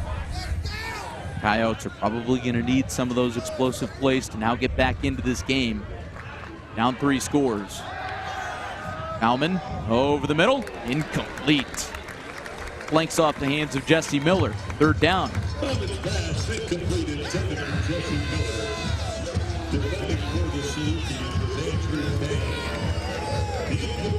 Nice break up there. First time they've defended that little space throw to the tight end. And again, if you're South Dakota, crucial right here, you got to avoid the negative play. That's been the bugaboo on a couple of these drives, is they've had a negative play. Third down and 3. Phillips in the backfield. He's averaging 6 yards a carry this season. Totes the rock here, and he keeps the legs moving. First down across midfield. A little bit of second effort. Keep the drive going. Yeah, that was a will run. I'm going to take your will. Had him stopped at contact, and man, he did. You can see those feet, man. They just keep churning, and he falls forward, moves the sticks. Adrian Hawkins on the O-line. A little extra push as well. First down on the logo. On the Saluki 49. Bauman, long throw to the sideline for Fenner. First down catch, brought down by Gavin Shepard immediately. Don't want to let Fenner get going. Yeah, and that's an aggressive play call by South Dakota. Fenner, great job of driving that route to depth, 16, 18 yards, and then a long throw from far hash to the wide side of the field, and it was thrown on time, and good looking football play right there. Bauman has bounced back well from that interception, as you might expect a veteran would. He'd gone 144 attempts, more than that, without an interception. Phillips surging forward, almost escaped the grasp of Gavin Shepard, and Phillips is trucking now. Again, his average is like 6.3 a carry. The last three have been 9, 10, and then obviously the short yardage, the little 2-yarder, but he's starting to heat up a little bit and get the juices going. We talked about the team defense aspect for SIU on that turnover. You need team defense to stop L.J. Phillips. Yeah, and a lot of it is first and second down production defense, that you keep them in that 3rd and 6, 3rd and 7, 3rd and 10, as opposed to 3rd and shorts. The chains were tangled. Don't you hate when that happens? I tried to stay away from those guys on the boundary. Got it all straightened out, literally and figuratively. First down for the Coyotes. Knocking on the door of the red zone. Elman, fake toss to Fletcher. Throws over the middle. Tight end, Zach Whitty, touchdown. And the Coyotes have a much-needed response. Chance to make it a 2-possession game with the extra point. Yeah, really like the play call by the Yotes there. Southern Illinois was trying to bring some pressure. Man coverage, ISO'd the big tight end off of a little bit of a delay, and just great ball over the top, big target, and executed it well for a touchdown. Should say can make it a 10-point game with the extra point. Back down to a 2-possession game already. And the kick is good. Good bounce back from Coyote special teams after a botched field goal in the first half. Aiden Bauman connects with his tight end, Zach Whitty, and the Coyotes are back on the board. 3 minutes, 39 seconds, 7 plays. L.J. Phillips with a few big runs, 1 big pass, and South Dakota has a little bit of momentum now. Yeah, and that these possessions are starting to get really tight, and like who can steal a possession, who can capitalize on the possessions, and this is a big drive for the Salukis right here. Just a little flick of a kick from Zeke Mata, fair caught by Aiden Quinn. Inside the 30. The thing that I'm alluding to there is like you really have to have a lot of trust in your players, because you want to continue to call this game aggressively, but you also got to trust the fact that you can continue to execute like you did in the first half and avoid that mistake that all of a sudden it's like, boom, you just see the momentum flip, and it's like, okay, here's our window, here's our shot to get back in this thing. There were a few of those plays last week for Youngstown State and that SIU loss that has gotten them into this position where you got to win your last 2 games to make the playoffs. Williams hands off to Edward Robinson, had a big first quarter. That's a nice first down run. Yeah, good physical finish to that run. Went, straight outside zone, and just wasn't real clean out there on the perimeter, but he bucked his way for about 4 or 5. Robinson, not the biggest guy, but he's never afraid to turn that shoulder down. Physical runner. Second down and 6. Robinson again bounces left, trying to make a cut, but can't wrestle free. Good grasp by Matt Walsh, that linebacker core. Another signature defensive thing with South Dakota's defense.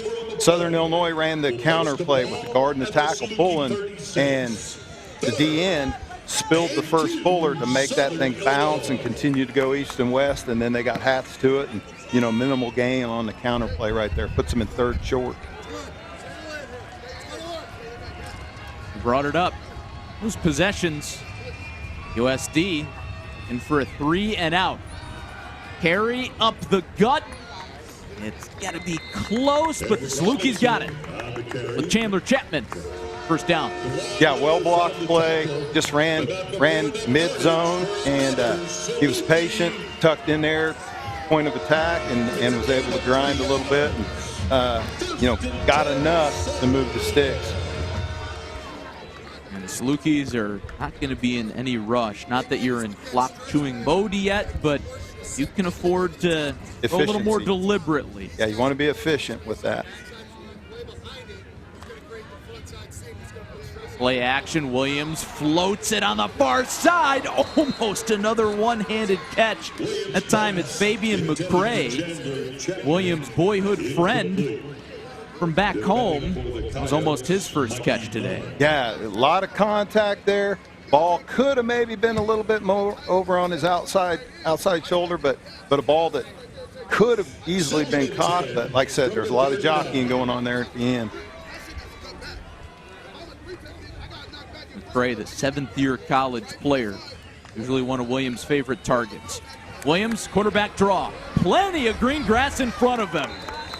How are you supposed to stop that? Yeah, really good play design. Southern Illinois emptied the backfield out, and right away that should be bells and whistles if you're on defense. The quarterback runs coming. You can see it right here. Stuck his foot, had a lot of grass in front of him, and obviously wanting to continue to play snaps. Didn't roll it down the field, take a shot. Williams with 195 yards through the air. Now over 60 yards on the ground. Like FedEx, getting it done through all facets. Williams over the middle. Jones over his head. Boy, had Jay Jones on the post, but had Vincent Davis wide open on the short corner route down here on the near boundary if he could have got through his progression and not liked the first look as much as he did. That's a play that Southern Illinois has had a lot of success with. Hard play action. Jay Jones on the skinny post down the middle of the field, and they've hit it over the past month several times. Second down. They go to Lester, and he is brought down. Carter Hooper with a nice tackle there, brings up third down. It's a big third and medium call right here. This part of the field, possibly 4 down if you're playing to win the ball game, and not just throw it back on your defense. Yep. This is a huge call right here. And the Salukis traditionally have been at their best when they're going for the jugular. Not just this year, but really under Nick Hill in his 10 seasons. Here we go. Williams, clean pocket, over the middle, and it's nearly intercepted. Falls onto the turf. Just in front of Ashton Payne. Boy, the Salukis dodged a bullet there. Good protection. You can see he steps up in the pocket, just threw it high. Deflected ball usually ends up being an interception. Number 7, the free safety. There's a reason why you play DB, because you can't catch, but should have had that. Should have had that one. Dodged a bullet there. Salukis had that batted ball go for a completion first half. Halen out for a Sunday drive on that punt, nearly muffed, but it's fallen on inside the 5-yard line by Jack Martins. Good punt from Halen. SIU has him backed up. Aiden Bauman and company will set up shop tight against their own end. 1st and 10, South Dakota. Carbondale, and now it's maybe the players' turn for a long drive, and they need one. South Dakota is backed up inside their own 5-yard line. Bauman from the end zone takes the snap and gives to L.J. Phillips. No surprise there, and no surprise that he gets him off the goal line. A little extracurricular activity after the fact. Look, Pat, both these teams I think we're going to see the physicality and the intensity really turned up as we come down the stretch. This game is so meaningful. Oh, yeah. Every snap, every drive, every possession, just paramount right now. South Dakota has 3 drives this season of 90 yards or more. If they're able to convert on this drive, it'll be number 4. Phillips again. Diving forward. It's going to be about a yard short. Phillips had a really quiet first half. What's been the difference in the second half so far? Well, I think the fact that they're feeding him.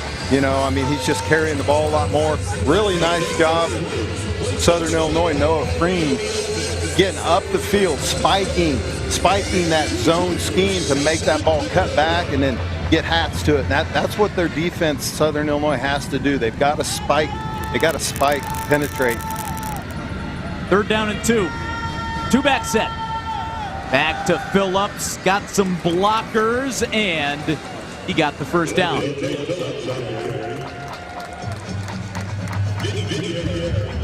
Phillips 3rd in the nation in rushing yards, and he's morphing back into that bell cow here in the 3rd quarter. Yeah, and a lot of tough yards. You talked earlier about the yards after contact. He does a great job of just tucking in behind those blocks and then exploding through contact. Phillips gets a blow. Carson Fletcher, the freshman, gets the toss. Cuts upfield, lots of open space before he's met by Johnny Schmidt. Pickup of about 8 for the Racine, Wisconsin native. Really good job by South Dakota there, winning the edge. They ran outside zone toss, and they had the tight ends loaded up to the right side of the formation. They all got really good seal blocks. And again, another run where he never broke stride. He stayed right on track and picked up 9 yards. So officially 2nd down and 1. Under 2 minutes to go in the 3rd quarter. Howman will pass, throws over the middle, easy pitch and catch for Tyson Bowes. Moves the sticks again. Yeah, classic South Dakota offense right there. Like I said earlier, no panic in them. Continue to do what they've done. Short throws, good physical zone runs, and a play action shot here and there. Well, if there's anybody who's not going to panic, it's Aiden Bauman, guy who's led deep playoff runs the last 2 years, semifinal last year, quarterfinal year before that, trying to get back to the postseason with a win today. Bye week next week for USD, the final week of the regular season. Fletcher makes a cut, has a little daylight, stays up. First down, Fletcher. Wow. Yeah, just the complete opposite of the last outside zone run. Southern Illinois moved their defensive front to the strength. You can see right here, everybody up front moving to their left. He sees it well, hard cut back, and got through the backside role player. A little bit of a tripod move there at the end, almost allowed him to break free. It's hard-earned water on the sideline there. All near midfield. LJ Phillips back in there. Fletcher with 50 yards today. Phillips to the outside, uses a stiff arm. Stiff arm Schmidt. Pick up a 5. Yeah, heavy dose. You can see South Dakota, heavy dose of outside zone schemes. They're running those edges. Don't be surprised if all of a sudden they come back and try and hit that hitter up inside, playing on everybody over pursuing. We shall see. The Salukis are putting their paws up. 4th quarter coming up next in a must-win game for both teams.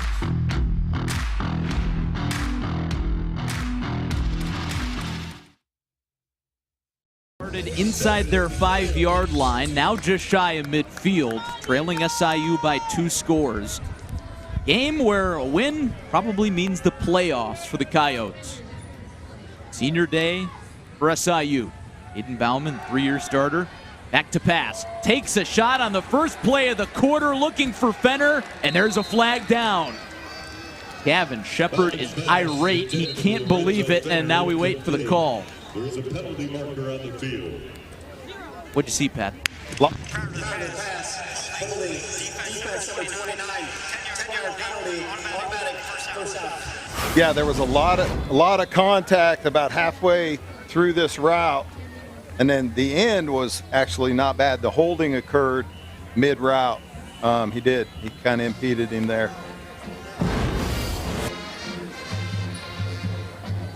Only the second penalty today on SIU. Well, Coyotes only have 2 as well. This has been a very well-played game, especially considering the pressure on both teams. Yeah, and you don't necessarily consider that a bad penalty because it was an effort penalty. It's the dead ball, 15-yarders, the offsides. Those are the ones that come back, and when you look at, boy, that hurt us right there. Prevented a big play. To Fenner. Big play threat. Enters at the bottom of the screen. LJ Phillips gets the toss. And he's met just in front of the line of scrimmage by, guess who? Gavin Shepard. How about that bounce back? Yeah, nice fill right there on a replace. Timeout, injured defensive player. Injury timeout for SIU. Looks like a cramp. Yeah, playing hard and very evident that last play. Probably 6 helmets at the ball at the point of tackle, which is something you've got to do against this South Dakota run game. Is you've got to get a lot of hats there to get people on the ground.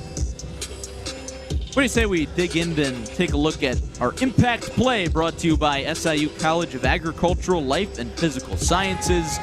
It belongs to Jeremiah McClendon with his 2nd pick of the year and the first pick in 6 games by Bauman. Yeah, pressure created, a bad throw by Bauman, an obviously deflected ball, and Southern Illinois came up with it, and they did get a good return to put the ball in scoring position down there in the low red. Big time play. Turn it in Clarima, the injured Saluki. He will hobble off. Boy, no worse feeling than that when you got a cramp that's coming and going, and it's like, hey, when's it gonna pop again? Those are tough, man. You just gotta walk them out, grind them out. Hey, you got some Gatorade up here. Maybe you can toss one down. Yeah, no doubt, no doubt. Gives the Coyotes 2nd and 7 from the Saluki 43. So 2nd down for South Dakota. Their offense is not exactly a quick-moving one, so every possession's got to count here in the 4th quarter. Bauman, quick throw out to the outside. Jesse Miller puts his head down. First down catch. Yeah, nice job by South Dakota there. They ran a little stem in route from the outside receiver. Tight end was wide open in the flat. Outside linebacker had a tough time getting through that contact on that route. That was an easy pitch and catch for Bauman right there. You talk about that impact play. Since then, Bauman has been dialed in. Almost no mistakes. Yeah, if you're defense, you got to get him off his spot, get him out of rhythm, get him moving off of his spots. 2 tight ends set. High snap, brought down, right into the gut of Fletcher, and he's got a little burst. Brought down just shy of the line to gain, 25-yard line. Yeah, I think it was Boehm had a shot at him right there, right here in the hole. Just couldn't come up with a body part. Was eventually brought down by Johnny Schmidt, we've been calling his name a lot. Against filling in for C.J. Parson, senior safety down today. 2nd down and 1. Tight formation. And it's a give to Fletcher, and he finishes what he started. First down and a little bit more for the freshman. How about his game today? Yeah, a lot of effort. We've talked about how hard he runs, but missed tackle always leads to explosive runs, and he broke a tackle, or Southern missed a tackle there at about the 5-yard mark. How's Boehm again? Out of his reach. So again, this drive started way back at the 4-yard line. now in the red zone. Bauman with two touchdown throws today. Keeps it with Phillips, and he's hammered. Vinny Pierre, how do you do? Yeah, Vinny Pierre running the heel line down the line of scrimmage. Put a knock on the running back there. And like I said, this is what South Dakota has been able to do to people. Just kind of, for lack of a better term, grind. They just kind of grinding away, kind of squeezing and wearing you out. Second down and 6. Phillips still in there. Fletcher, the man in motion. High snap. Bauman on the boot. Throws. Tight end Frey. It's dropped. Big third down coming up. Yeah, you can see right here, Shepard had nice coverage on the shake route up top. Tight end just dropped. Just a drop ball. And those things come back and get you in terms of finishing drives and scoring touchdowns. Field goal here would make it a touchdown game, but that is not what the Coyotes are thinking about right now. Big sense of urgency. Third down. Bauman, pressure coming, incomplete. Sebastian Vargas Escobar busts it up. Yeah, Southern Illinois brought a nice little two linebacker twist up inside, got in Bauman's face, kind of made that throw a little errant. So it is field goal time to try and make it a 7-point game. 31-yard attempt from Will Leyland. The attempt by Mata was fumbled on the snap. Leyland's first try today. High snap, brought down, and the kick is good. We've got a touchdown game in Carbondale with just over 11 minutes to go. All right, everybody strap in. Or shed some clothing if you're sweating. Goodness.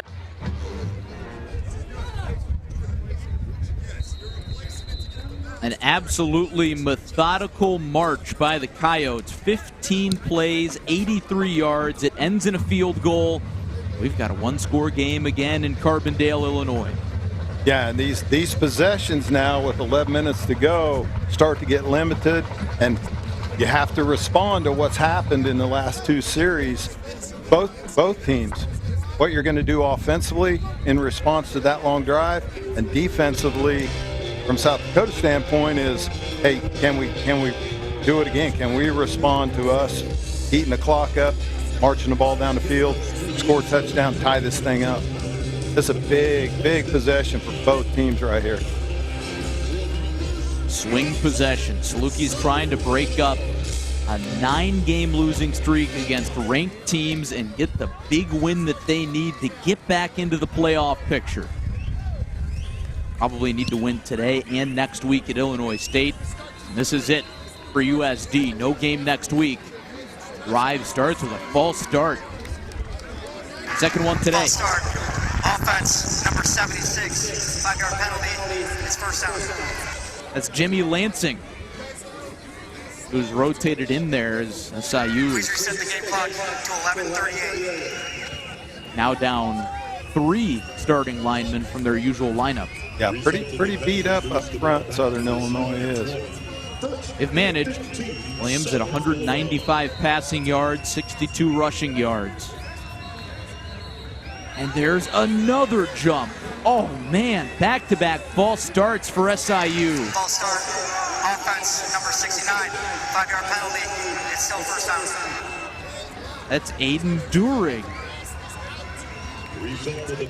Got some younger players in there, less experienced players in the moment.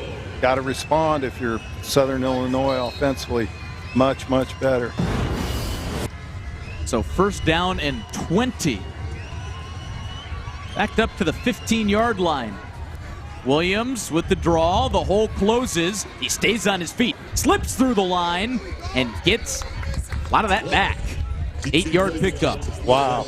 South Dakota, great job of cage rush and DJ Williams. Nowhere to slip out, and yet he throws the cape on. And what do you get there, 9? About 9-8. Wait for the official word. It is an 8-yard gain. I love that phrase, put the cape on. Kind of what you need from a player like DJ Williams in a game like this. Pressure coming, he lofts it out for Vincent Davis. Foot on the accelerator, first down. Really good job up front by Southern protecting DJ Williams, allowing that route to develop and get back across the field to the far boundary. Good explosive throw and catch right there. He's leaning on their 2 vets, Davis and Williams, to erase that penalty yardage. You can see Davis's speed there too.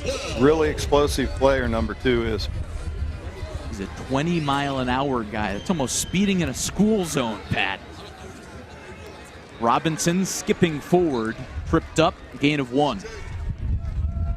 Yeah, Southern Illinois in this drive has to methodically keep matriculating the ball down the field and keep the chains moving, and then capitalize on the drive with a score to really put a nail in it and kind of take the will from South Dakota.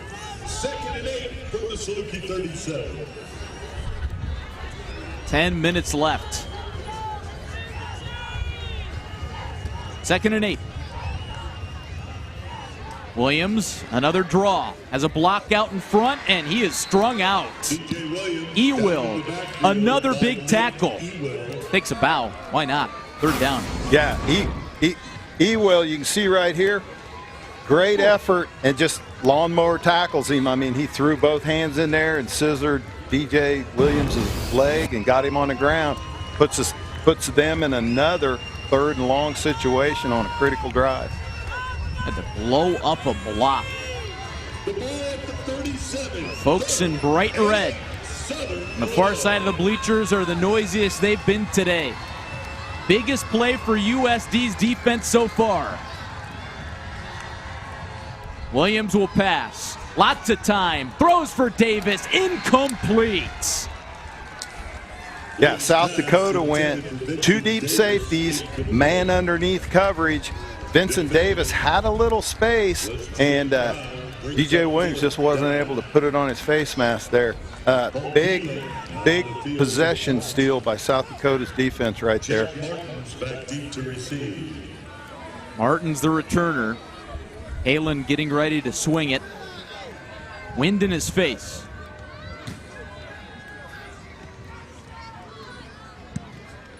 Halen with a ballooning kick. Fair catch called for and made by Martins, who almost muffed the punt inside the 5-yard line earlier. We will step aside for a break. South Dakota has a chance to tie this game when we return. Buckle those seatbelts. Points, but Pat, after they forced that Saluki punt, they've taken command of this game. Yeah, every football game's different, but it feels like South Dakota has taken control of this second half on both sides of the ball. They trailed by 3 scores early in the 3rd quarter. They give to LJ Phillips, breaking tackles, moving the legs, caravanning towards the logo. Big first down run from LJ Phillips. Boy, there's the Achilles heel defensively, is to give up the explosive run. That's just inside zone and well blocked. He broke a couple tackles. You can see right here, running through contact, and then he carries it probably another 7 yards just with people hanging all over him. And that kind of gives you that the mentality that South Dakota has right now is like, hey, we are going to enforce our will on you our way, and that's running the football, picking up first downs with easy throw and catches, and methodically take it down. And hey, we're gonna put it back in your lap as far as, hey, how are you going to respond to this? 2 players down. For the Salukis, it was Noah Freed, who's now up. Injured Coyote still down. 30-yard line, and it looks like a lot of pain tending to the right ankle. See if we can get an ID. And it looks like a cramp, but it's easy for us to say, only a cramp. But, hey, when you're going all in a game like this, ooh. Yeah, and that's a misnomer. Some of that. Hey, it's not September. It's not 96 degrees, but these guys play so hard that's where a lot of times you see those cramps. Is just effort-wise. I mean, they are just getting everything they can get out of those bodies. Oh, it is 75 degrees. L.J. Phillips up to 91 rushing yards. Had that touchdown in the first half. Not much else in the first half, but he has been himself in the second half. And you look at the yards per attempt, it's got to be around 9 yards. I mean, every run except for a couple have been explosive 9-yard, 12-yard type runs. All right, so this is going to be something to watch for the Coyotes because that's Brandon Smith. They're already on their second-string center. Wyatt Lawson went down in the first half. Now Smith, the backup, is down. Who do you go to next? Yeah, a lot of times you've developed a starting guard who is like the emergency third snapper, or maybe a guy who was a center coming into your program and you've moved to guard. I'm sure they have a plan, a scenario there. They're not like pulling somebody out of the stands to go in there and snap the football. No emergency goalie. It's Grant Chapman. Backup left guard, now the center. Bauman under center. Play action, throws, completes. It's Jesse Miller. Turns upfield and bumps Gavin Shepard, stays on his feet, gets out of bounds, drives across midfield.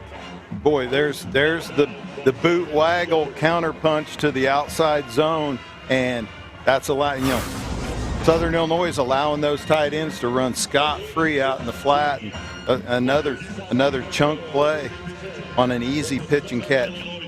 Third catch today for Jesse Miller. Starting tight end in that deep tight end room.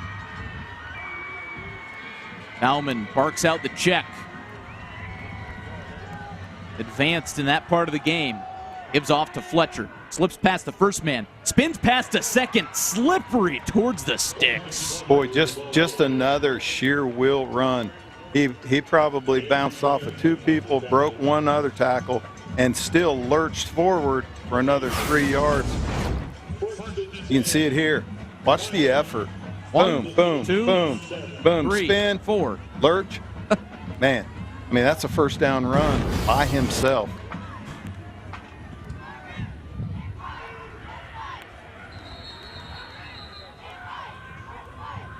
Whistles and previous play is under further review. we're going to check the spot. Yep, I would think so. It looked a little short to me. Yeah, and watching that run on the replay, talked about it earlier, so reminding of a Travis Tice type run where it's just like, man, this guy just won't quit. Like he's just, you're not going to get me down without 3, 4, 5 hats getting on my back and taking me down. All right, time to put the reading glasses on and take a squint.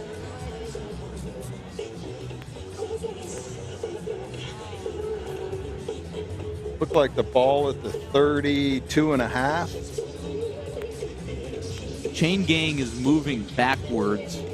The line to gain is the 32. So you can't see on this if there's a shin or a knee on the grass back here at the 31. The ball landed on the 27. yeah, you're right. The line to gain is the 28. Yeah, I was a little backwards there. I was back. After review, That's my fault. the runner was short of the line to gain.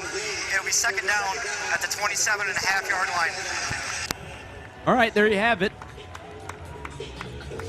The first test of the review equipment today. The one thing with this thing being second and a yard, offensively, great opportunity for a shot play. Waste it down if you don't get it, and then pick it up on third down. wouldn't be surprised to see them maybe put this ball down the field a little bit here off a hard play action. Bauman over 200 yards through the air. Has 2 touchdowns. Fenner, bottom side of the formation. See his head above the score bug. It's a pitch to Watkins. He gets the first down and a little bit more. They're pushing the pile all day long. Yeah, that's 6 yards a pop pretty much on these last 6, 7, 8 runs. Salukis have struggled all year long to stop the run. Did a really good job in the first half, but it has really opened up in the second half. SIU averaging over 200 rush yards a game allowed this year. And a need to buckle down again. South Dakota driving to try and tie this game after they were down 3 scores. Inside the red zone, Fletcher, patient run. It doesn't open up. Lucas McDaniels had the first contact for SIU. Yeah, if you look statistically, if there is a little bit of a bugaboo, a little Achilles heel, is South Dakota hasn't been great percentage-wise scoring touchdowns once they enter the red zone. They've settled for some field goals. Obviously, looking at some of their game scores, they haven't been 32, 35-point games. They've been 21s and 24s because of that. And they're definitely in that area right here with a second down coming up. If they can convert this series right here, puts them in the low red and a lot higher percentage to then score a touchdown to tie the thing up as opposed to settling for another field goal. That's Florima down on the field, able to get to his feet, and just another cramp. It's not something that, we talked about it just a few minutes ago. It's not something you're used to seeing as much of in a November game, but almost 80 degrees today. Yeah, and those are so hard to play through and with because they come and go. They come and go, and just a certain amount of pressure trying to get off the ball in that calf area. Man, it's a tough thing to fight to stay in a ball game.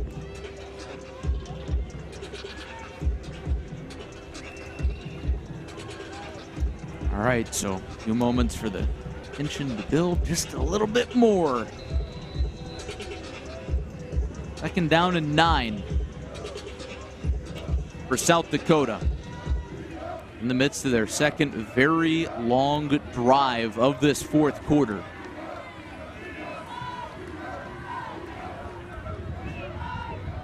Fletcher the back, takes the toss, stiff arm, and Shug Walker drives him into the turf to bring up 3rd down. Yeah, defended pretty good by Southern Illinois there. Again, just that outside zone toss, and they tried to bring a linebacker up inside, and he didn't quite get home. You can see Bame right there trying to make a play from behind. Walker teaming with McClendon, 2 seniors on a very experienced defense. Both those guys were here last year. And a team that had to battle injuries all year long, finished with only 4 wins and missed the playoffs. I remember that taste. Moments like this. Fans coming to life. Bauman on the ground for Fletcher, whirling his way. He's going to be short. Salukis think they have the football. It's loose. Line judge says he's down. It'd be interesting if they go to review on this because it was definitely a late bang deal. It's short line gain. It's 4th down.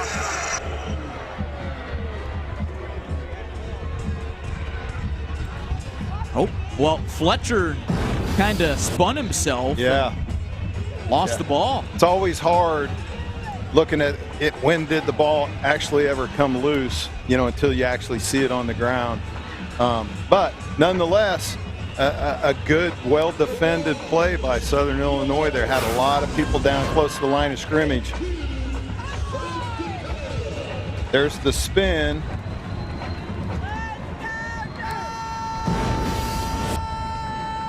Fourth down and 2. Biggest play of the game.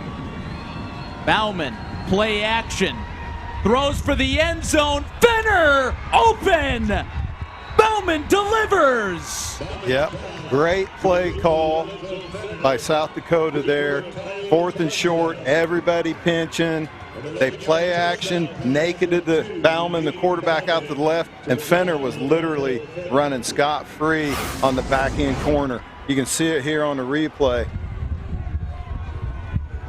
A dot. Fenner got behind everybody. Obviously, the corner can't be expected to make the play on that.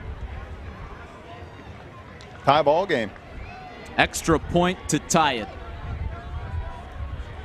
Will Leyland lines it up.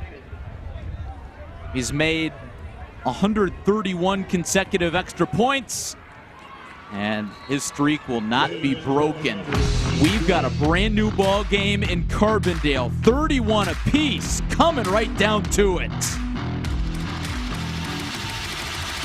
Timeout on the field. His coaching staff just put the game in the hands of their senior 3-year starting quarterback, Aiden Bauman, and boy, did he deliver on 4th and 2 to Lorenzo Fenner for his second touchdown to tie this game. Yeah, just a total trust call by Coach Johansson there on 4th and 2 to go to the naked. And they've had it all game. I mean, they've had success with it, but to call it in that situation with game on the line, so to speak, speaks volumes to the trust he has in the guys he's got out there on the grass. When you talk to anybody in that South Dakota locker room, they trust and they want to play for Aiden Bauman. Bauman sure delivered there. And now you look on the other side, same can be said for DJ Williams. Two very different quarterbacks, but two very similar leaders who stayed at their schools, stayed loyal this past offseason to deliver in moments like these. And now Williams gets his chance. First down, he's going to keep it on the ground, gets past the first surge, and he gets hit going down. Took a shot. Oof, a little slow to get up. Almost looked like he took one in the head there. Timeout on the field. Injured offensive player. To me, Pat, could you look at targeting here? He's starting to give himself up a little bit. Yeah, he is still a ball carrier. Yeah, no, that was he missed with the helmet. But the strange thing in you asking that question is that call has become a lot more subjective to the officials on the field as far as when they do call it and look at it. So DJ Williams is going to come off, and Jake Curry, sophomore quarterback, is going to ditch his hat for a helmet. Oh man, Jake Curry, who played a lot last year with both DJ Williams and Hunter Simmons down, led the biggest comeback in school history, and boy, did he deliver some strikes in the fourth quarter last year against Youngstown State. So he's got experience in tight games. Yeah, Jake Curry has came into some ball games in his short amount of time at Southern Illinois and showed a lot of moxie and a lot of capability to make plays and run the offense. His third game of the season.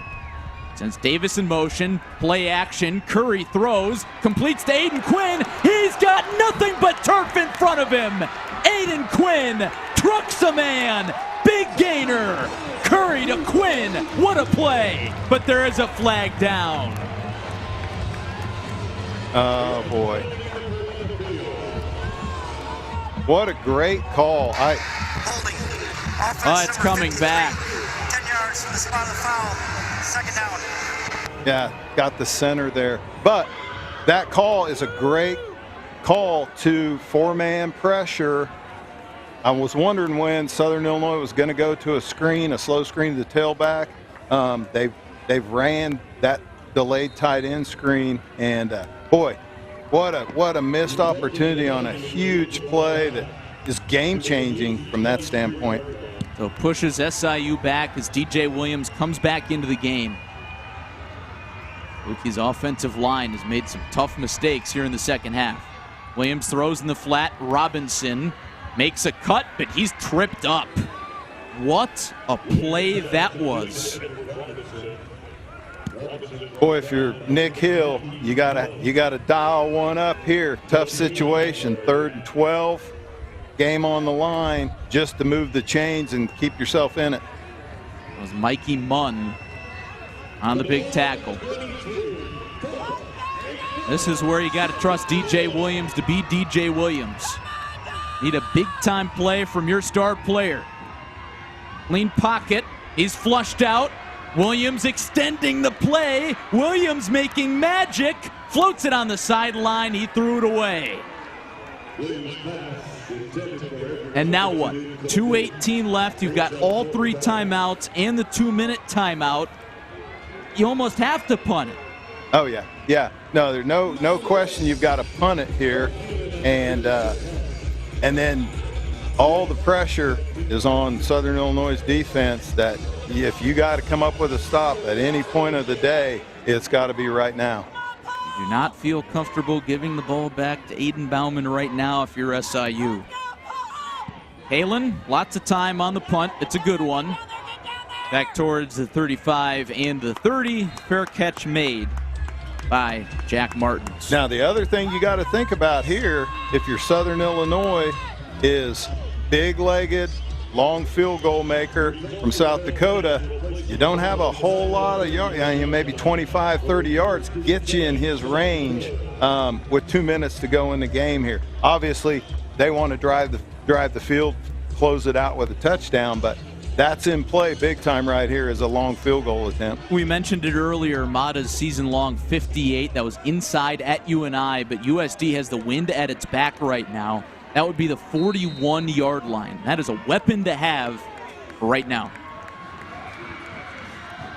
Bauman has led 2 very long scoring drives, and it starts with Fletcher here on the ground. And a big tackle made by SIU's front. They are fired up, not shying down. Nate Tronzo there for the tackle to take us to the 2-minute timeout. This has gotten dramatic, hasn't it? Oh man, how will it end? Today is mid-November matchup. Both SIU and South Dakota feel like they need to win this game to keep their playoff hopes alive. Inside the 2-minute timeout, USD has it. They once trailed in the second half by 3 scores.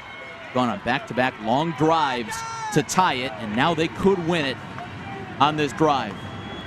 Second down for Bauman.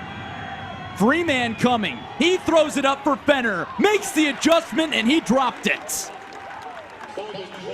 Yeah, defensively, Southern Illinois, you are selling out to the run. They brought edge pressure. It was one-on-one down here. And Fenner, another little veteran move, threw him by. Just dropped that one, hit him in the chest. You see it right here at the end. Gavin Shepard, man defending. He came off Gimpy. Shepard down on a heap on the sideline. Now it's 3rd down. Saluki's vying to get this ball back into the hands of their quarterback, DJ Williams. Bauman, plenty of time, throws the out route. It is caught. What a catch. Senior to senior, Jack Martins hauls it in and extends the drive. A well-placed throw and a really good route. And the thing about it, Sebastian Vargas had a chance to drive and make a play on that ball, and he played for the tackle. Huge conversion there by South Dakota. Huge.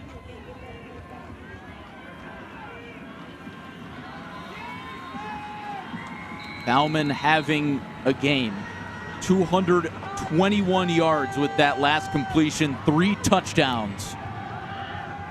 Back to pass again, stepping up, throwing long. Lorenzo Fenner hauls it in this time. Inside the red zone, and now the Coyotes are knocking on the door. Wow, there's your classic.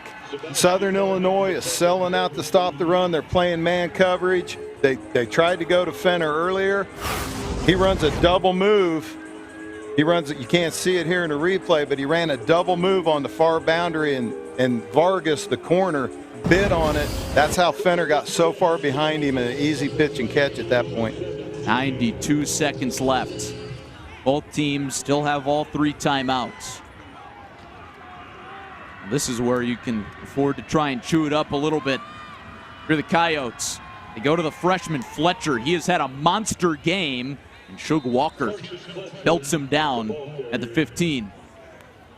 Yeah, if you're Southern Illinois here, you're trying to get runners stood up, and you're busting your tail end to get to the ball carrier and start stripping and punching and hopefully maybe, create a turnover down here. And then you also got to be smart with the timeouts. As far as first down production, they got 5 on that. If they get 1, you feel a little bit better about letting the clock run a little bit. Now you got to burn it, and in the back of your mind, you're still thinking we want a little bit of time to try and respond back if this thing turns into a touchdown score or even a field goal, in terms of how you play this last minute and a half of the ball game.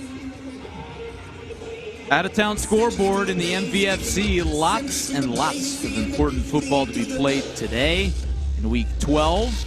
Youngstown State handles their business against Indiana State. Illinois State trying to put SDSU on the verge. They're throttling them on the road. Top-ranked NDSU, 7-0 lead over Northern Iowa. And North Dakota likely playoff bound after a routine win over Murray State. Here in Carbondale, all knotted up. 2nd down and 6. Out of SIU's timeout. Fletcher charges forward. He's met by Bohannick and friends. Timeout SIU. 3rd down coming. Fletcher has done the damage in these past 2 drives from the tailback spot. Hasn't been a ton of LJ Phillips. He's been the one that's had those effort runs that have kept the chains moving. After that run, gain of 3 gets him to 94 yards past Phillips in his 91. The surprise of today's game. Yeah. And to start the season, USD thought they were going to have a 2 or 3-headed monster at running back. Charles Pierre stuck around with Aiden Bauman to try and run it back after their semifinal run, but Pierre got hurt early in the season. You lost Travis Tice to graduation. Another running back went down kind of early in the season, and heck, today looks just fine to me. Yeah, kind of speaks to that response of Coach Johansson and how he's built this team of you lose probably the top back in the conference and you plug a guy in who's become the top back in the conference. 3rd down. Heavy set in there for South Dakota. Penalty. Right tackle. Full start. Offense, number 75. 5-yard penalty. Jacob Arope moved. 3rd down just got a little trickier. If there's ever a snap in this ball game that Southern Illinois defensively needs to get a stop, it's right here. We'll move the ball back to the 15-yard line.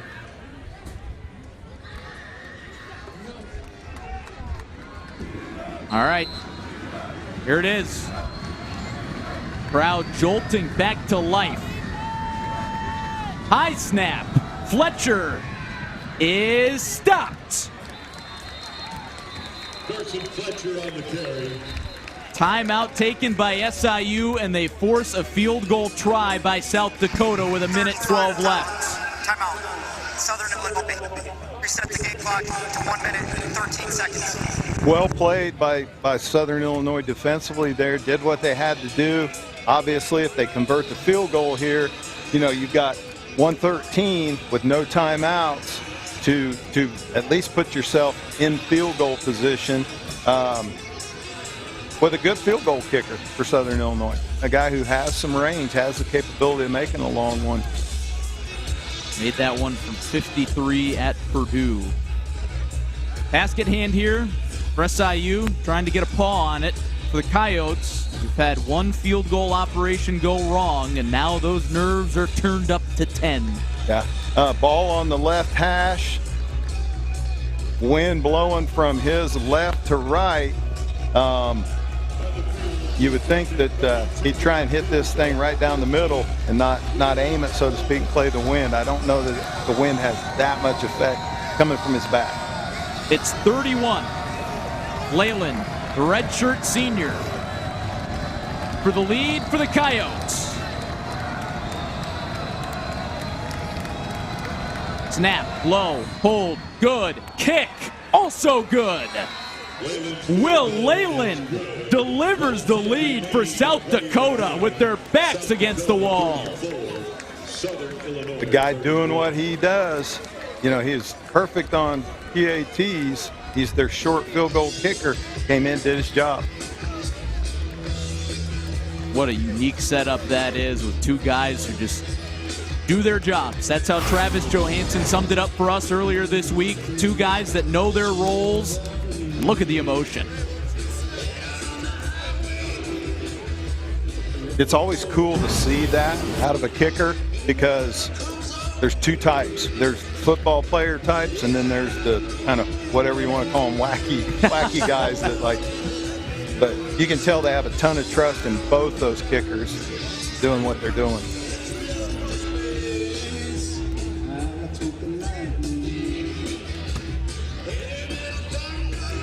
Saluki crowd with some shock in the air. They had control of this game. They led by 3 scores here in the second half, but they have let it slip away. They get the ball back with a chance to take the lead or tie it.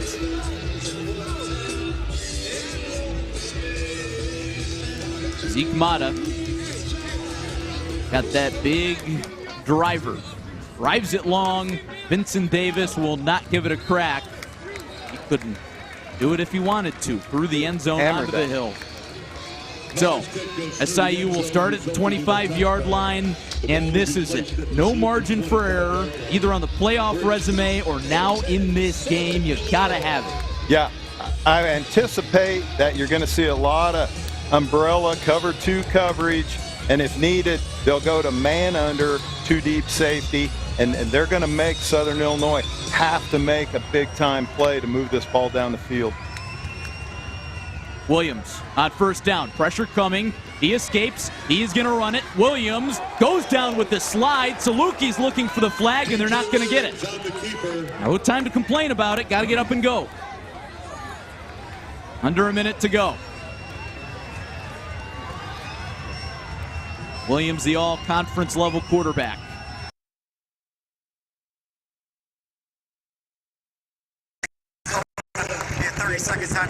Working through some technical difficulties here, and we're back. In case you missed it, Fabian McCray with a first down catch from DJ Williams. Saluki's now at midfield, timeout, South Dakota. Yeah, really nice job. He ran what we call a 7-stop, which is a corner route that then he stops and got himself in a nice little pocket. DJ was able to deliver a ball that was catchable, and Southern Illinois has put themselves in a pretty good spot here with the time, 43 seconds left, a ton of time to move the ball on down the field and potentially take a couple shots at the end zone or put yourself in a really good spot to kick a game-time field goal. What a time that was for Fabian McCray's first catch of the game. Brotherly relationship with DJ Williams. Yeah, and I imagine South Dakota is going to be a little more aggressive here in terms of trying to make DJ Williams uncomfortable and make a hard throw. Showing rush. Here it comes. They rush 4. Williams looking down the field, looking for Vincent Davis, and it's short. Saluki's wanted the flag. They did not get it. Penalty-free coverage by DeJuan Lewis. Yeah, just a ball that if DJ Williams just lets that baby fly, even if it isn't caught, you're probably going to get the flag. But it was so underthrown that he did turn his head just slightly there at the end. That's what saved him getting flagged for that. 2nd and 10 for midfield. Had a lot of grass to run there too. 2nd and 10. Williams looking for an option. It's out of a sack. He's going to run it. Williams looking for the sideline. He's going to get it. A little shy. Or no, it moves the chains. First down for SIU. A approaching that target yard line for Paul Halen. The 36 would be his season long. Yeah, really nice job by Eddie Robinson, the running back, kind of screen blocking, letting DJ get to the boundary. They probably need about 19, 20 more yards to be comfortable here. Williams almost lost the snap. Here comes the rush. He floats it out to Robinson. Breaks one tackle. Robinson gets to the sideline. What a play with no timeouts. That could have saved the drive. Yes, big time. Big time throw, big time effort by DJ Williams. And then Eddie to get a little bit more out of it. Every yard's helpful here. You're probably looking at a field goal attempt here, in my opinion. Going to be right around 40 yards. Maybe 50. 16 seconds left. You got to be playing for the end zone or the sidelines at this point. Nothing in the middle. Need about 15 more to be completely comfortable. Jay Jones, bottom side of the field, caught a 60-yard bomb on the first drive. Williams throws. Schwindeman over the middle. Got to make something happen here. Schwindeman falls down. Clock is running. Saluki's got to clock it. It's a fire drill. Clock stopped. And SIU is going to be able to clock it. Great execution there. South Dakota brought a late man blitz, and Schwindeman completely replaced that player, had grass in front of him, and really put him in a good spot here to convert on this field goal and send this thing to OT. Ball inside the 20 at the 18-yard line for a 35-yard potential game-tying field goal for Paul Halen. The senior from the Netherlands, transferred in from William Jewell last year. Hasn't missed a point after this year. This one a little bit tougher. Timeout taken by South Dakota. Prior to the snap, second yard timeout. Boy. South Dakota. 30-second timeout. Coach Johansson, perfect timing on that. I mean, I'm watching it, snap, hold, kick, all looks good, and never even saw right before the snap he got the timeout. Put the freezer on him.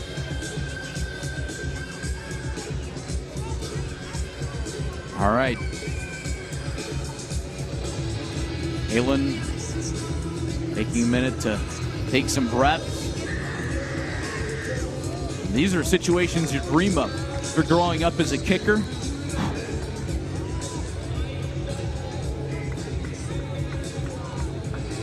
Goodness.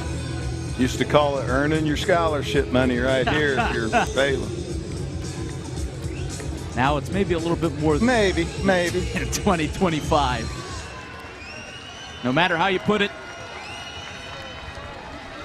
some significant marbles on the line. Saluki's trying to keep their playoff hopes alive and send this thing to OT. Take two. Snap, hold, kick. It is good. Overtime in Southern Illinois. 2 seconds remaining. There are 2 seconds left. So, Salukis will have to kick it and execute a tackle. Yeah. Great sign of a good football team is being able to respond in that situation, get done what you needed to get done just to get this thing back to overtime and give yourself a shot at a win. And Saluki head coach Nick Hill is shouting at the box right now about the game clock. And he's chatting with one of our officials about the clock, I think, on that spike. He is not happy. Yeah, I think it was late. It didn't get ran off and reset. So that gives the Coyotes an opportunity to do a little something here before overtime. Yeah, you probably kick this thing on the ground, make them field it, and head to OT. So Halen probably feels a little calmer on this kick than the last one, would you say? Yeah.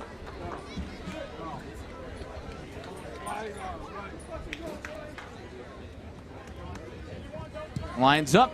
Clock should It's a run ground out ball. on touch. And the Coyotes will fall on it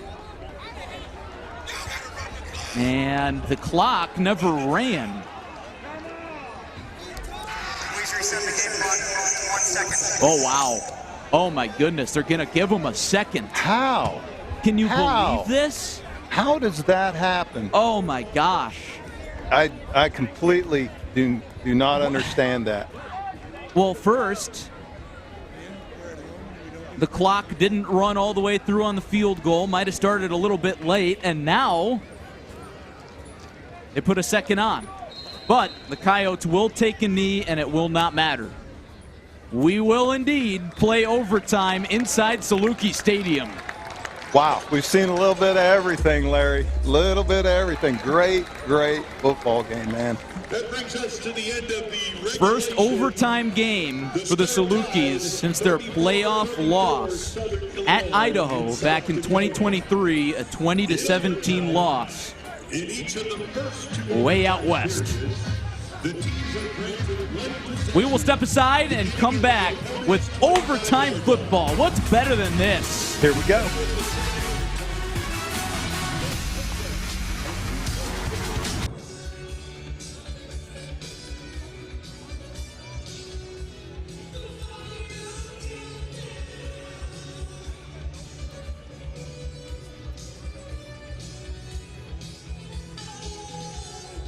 Back inside Saluki Stadium. Is anybody interested in free football? Yeah. 34 apiece. Southern Illinois, they first and 10 on the 25-yard line. Coin toss just executed.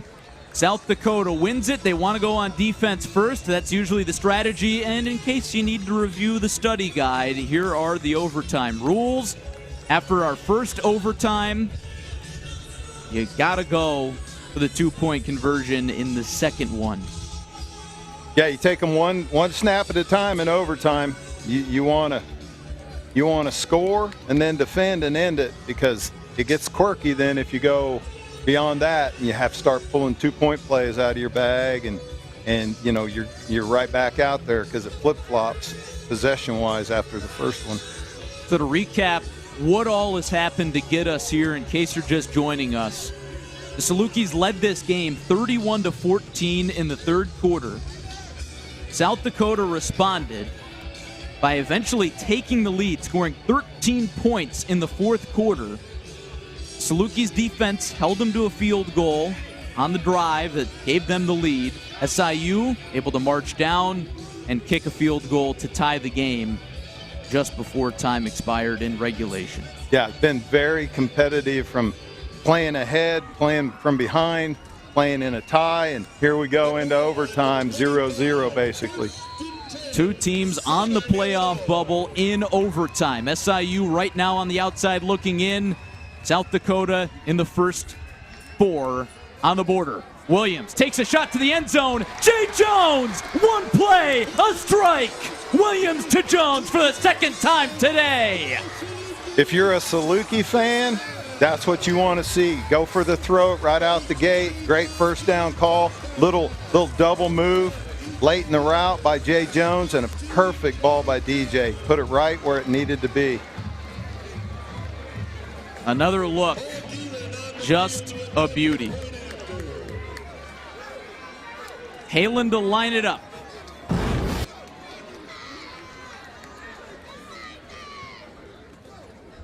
Made that game-tying field goal to force overtime, and the extra point here is no problem. 41-34 lead. And now South Dakota and their veteran quarterback, Aiden Bauman, gets a chance at it. If you're the Salukis on defense, you are selling out to stop the run, and you also have to have some type of a counter call defensively versus the naked boot, and defending that play that they've had success with all day, thrown to the tight end in the flat off of the naked, or catching Fenner running deep routes over the top of the coverage. South Dakota has won their only overtime game this season, and won overtime against Northern Colorado. That was before their dramatic turnaround this season. They've won 5 of 6 games to play themselves back into the playoff picture. Now with their feet on the edge of the cliff, Bauman Gives to Carson Fletcher. The freshman running back has been the go-to guy. L.J. Phillips about to be on milk cartons around Vermilion. Haven't seen him in a bit. Yeah, nothing has changed for South Dakota offensively. Inside zone, hand the ball off the tailback, get you 4, get you 5, keep moving the sticks, and then, you know, obviously in this situation, have to score a touchdown in the red zone. Raucous crowd on its feet. Second down. Bauman, pressure coming. He has to dirt it. Jeremiah McClendon on the corner blitz. Boy, great call by defensive coordinator. That's a good call. Yes, South Dakota had went 3-by-1 to the field, left the corner an opportunity to cat blitz right off the edge, and he got up in Bauman's face quick. Third down and 7. The Coyotes had their backs against the wall all game. Can they execute in a similar spot in overtime? 7-13 on third down. Bauman gives to Fletcher. Cuts upfield. Fletcher gets him close. It is going to be right there. Going to be 4th and short. We've already seen him go into their bag on 4th and short and run the naked for a touchdown. This will be an interesting call here, whether they just try and get the first down and reload. Bauman found Fenner at the back of the end zone. That was the touchdown that got him in position to tie the game. I can't imagine them putting the ball in the air here. I think they're going to just hammer away at it. Phillips is in the game. Sidecar with Bauman. Deep breath. Here we go. High snap. Fake end around. Throw to Phillips. It's complete. Phillips, full tank of gas into the end zone, and we play on. Boy, another great call by South Dakota. Southern Illinois was bringing blitz pressure off the edge.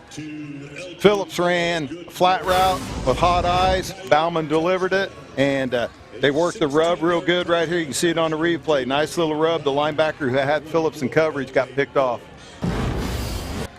Phillips says quiet now. Leyland does need to make the extra point, but he's been nearly automatic throughout his entire career on these. To officially send it to a second overtime, Leyland does it.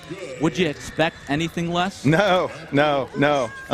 And again, like, you get in these situations and now you're starting to get deep into your play call list, your situational play call list, your 2-point conversion call list, and both teams are pulling them out of the bag and executing them.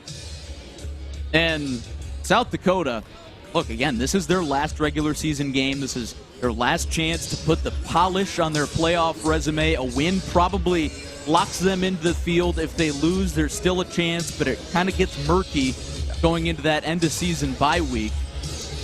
Yeah. You've got nothing left to lose. You got to put it all out there now. Yeah, and if there is an advantage in the overtime rules, is that, like, South Dakota right now goes right back on offense with the momentum of that great play for a touchdown, as opposed to having to go over there, sit, wait, and see what happens again. Get to ride the hot hand. Yeah. Make it, take it type of situation. And defensively, you're riding that train, that roller coaster of, like, man, we had them right where we wanted them, you know, on a stop, 4th and short, and, you know, all of a sudden, boom, we're right back where we started. Responses are huge here, both ways, offensively and defensively, to what happened in the previous possession. So first and down, 1st and 10 for South Dakota. Their offense right back out there with Aiden Bauman. You ask L.J. Phillips, he said about his quarterback, that's someone we'd all run through a wall for. He's a Coyote legend. That's what folks think of this quarterback. Continuing to build the legend today. They can complete this comeback. High snap, give to Phillips, and he is met. Andrew Bame, Colin Bohannock there to bring him down. Nice stop by both those linebackers, and should be nice stops because you know what's coming. That was outside zone again, straight up. Nice run through, great one-on-one tackle, minimum gain. That was Bohannick. Solo tackle. Second down. Fenner, top of the formation. 2 touchdowns today. Bauman back to throw. Here comes the pressure. Throw over the middle and completes. Over the hands of Tyson Bowes. Brings up third down. Yeah, boy, in the back end there for Southern Illinois, Vinny Pierre might have got his eyes on it just a little bit late, but that was an interception opportunity there on that high throw by Bauman. Threw an interception earlier. First one since the NDSU game.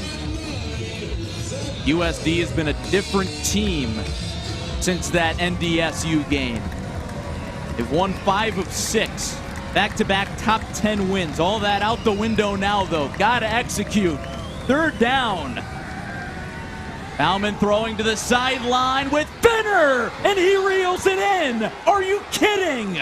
Lorenzo Fenner, crafty. 3 touchdowns for the redshirt sophomore. Yeah, just another route, throw, catch.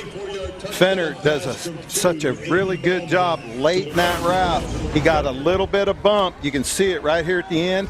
He gets a little seal right there at the end to create enough space that he could make the catch. And the ball was well delivered. Just a straight go route, one-on-one. This crowd has gotten quiet all of a sudden, but play like this could win you the game. Got to go for 2 now in the second overtime. Yeah, huge right here to get a stop to put yourself in a position to win it with your possession. Does it go to anybody but Phillips? We'll find out. Play action. Bauman throwing for the tight end. Did he get it? Yes, he did. Jesse Miller extends for the 2-pointer. There was that same naked bootleg. Got the ball to the tight end. Big body tight end, 6'6", 255. And, that ball was coming out early. That ball was coming out early. All right, well, friends in the replay booth, they're probably giving that a look. Yeah, because not so much for the catch, but for the touchdown, because that ball's coming out before his body ever hits the pylon. Going on the field, his runner reached the line for a 2-point try. That play is under further review. Here's another look. Wow, that one's close. Vinny Pierre and his darndest. And the back end of that is, does it get fumbled out of the end zone? Because irregardless, it's a catch, but the conversion part of it is big there. If that ball was loose and he didn't get it to the pylon, that's not a 2-point conversion there. I'm not a certified official, but I'm saying that is not. I don't know. I have a hard time seeing them overturn this. Because until he hits the pylon here, Larry, that ball's loose right there. And you see the elbow down short. Yeah. I think they got to turn that one over. But will they have indisputable evidence? I don't know. Never know about the angles in the valley, what they're actually seeing and looking at. That's just based off of what we got. So here's the catch. Obviously a catch. And at that point right there, that ball is starting to come loose. And right about there, he's reaching for it. It's out right there. Yeah, and that's not possession breaking the plane. That ball is loose at that point. I think they got to turn this over. In case you just hopped in with us, this is a 2-point try review. We're in our second overtime in Carbondale. The hard thing about these is, from a coaching standpoint, the longer they take, the better they usually aren't. And that one took a while. All right. After review, the call on the field of a 2-point try is upheld. The try is good. Oh, my God. I hear you, Pat, but Boy, I just don't know how you can overturn that. That evidence doesn't look like enough to me. Yeah, I disagree with you there. I thought that one was pretty plain and cut. Other than seeing that maybe on the catch part he broke it prior to actually getting to the pylon. That could have been the take right there, Larry. Good call. All right. So SIU either way gets the ball back. Need a touchdown and a 2-pointer to get this thing to a third overtime. Williams steps up, floats it for Vincent Davis. He makes the catch. Punch for punch. We go. Beautiful call, throw, route, matchup. Really nice job offensively by Southern Illinois. But here's your season right here. You got to convert, keep it tied. And you can hear the crowd kind of slowly come to that realization where they're nervous again. Yeah. Here's the replay. Nice pocket, great moonshot, super route by Vincent Davis. Really good execution offensively there by Southern Illinois. For the season for SIU, timeout taken by South Dakota. Interesting. With that timeout, obviously, Coach Johansson taking the opportunity to see the formation and the personnel that Southern Illinois has on the field, but then to reiterate, if they do come out something different out of this timeout, how they're going to play that. You know, are they going to pressure this? Are they going to play it base and just try and, you know, they're going to try and take certain things away? Obviously, with Southern Illinois, DJ Williams is going to have a hand in whatever kind of play this ends up being, whether it's a +1 quarterback run, it's a, you know, get him out on the perimeter, run pass option type thing. Well, Nick Hill told us this week, big-time players want to be in these games and make plays, and that's what we've got to have on Saturday. Bet he's imagining a scenario like this with his quarterback, DJ Williams. Got to have it 2-point conversion to keep the playoff hopes alive. Williams will throw it for the back of the end zone. Schwindeman wide open. Onward. 3 overtimes in Carbondale. Wow. Really nice job on the rub route to free Schwindeman up, getting back over the top. You can see right there, see the in route by Jay, and then the little sit-down route. Everybody jumped on that, allowed Schwindeman to get to the back of the end zone and be wide open. Really good play call, execution, and here we go again, Larry. We're still tied, and Southern Illinois gets to keep the hot hand, go right back out there, see if they can do it again. My goodness, you just got to take a minute to catch your breath. Yeah. and these are, for players, these are the kind of games you love playing in, because if you love football, you're having fun out there, and you're not looking at past results. You're looking at, hey, this play that's coming right here is the biggest one of the year. And that's what college football is all about. I mean, you know, Pat, my mind, when you talk about the quarterback matchup, I kind of think back to the 2016 Big 12 title game. You got Oklahoma, Baker Mayfield, Texas Tech, Patrick Mahomes. Yeah. That's the kind of level of play that we've seen from both quarterbacks today. Yeah. And all the heaviness that's hanging over whoever does win this in terms of playoff ramifications and actually getting to that point where you're in the dance. Now we alternate 2-point conversions. So forget the 25-yard line.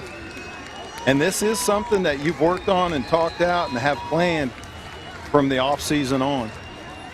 Lem Wash is the back. Williams throws. It's batted down.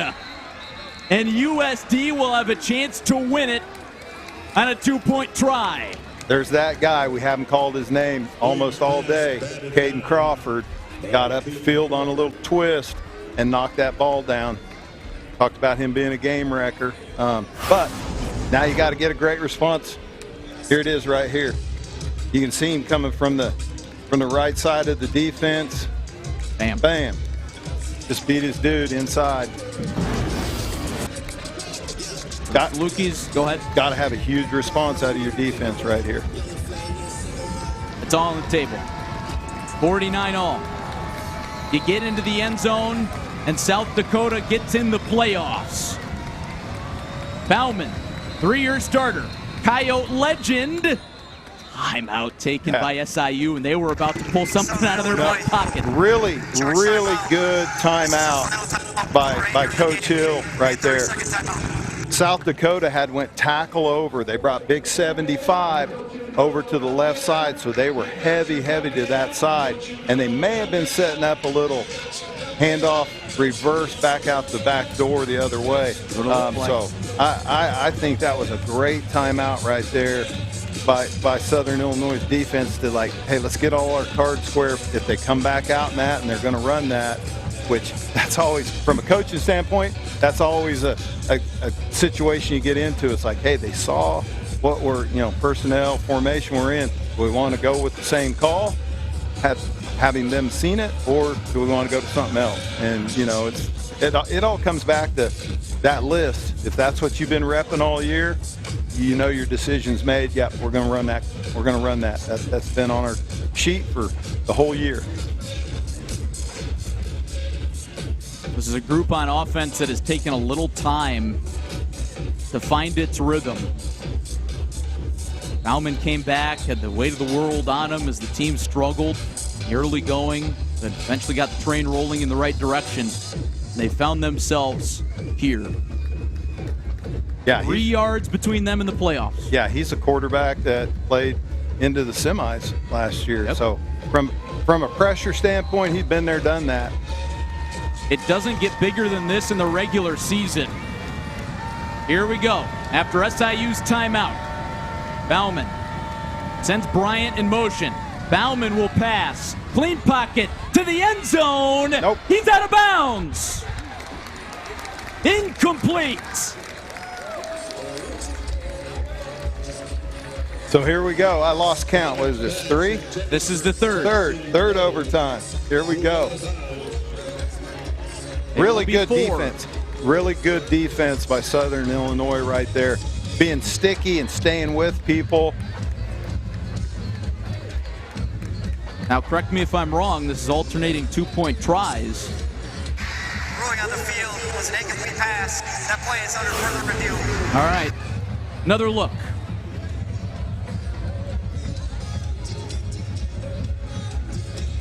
Nope. Yeah, and look, if you can't overturn that last call, there's no way you overturn that. No, just the position of his foot on the back line, irregardless of what color shoes he's got on, had to have a half a foot, a toe in the white. Again, that's my opinion from watching what we've got up here.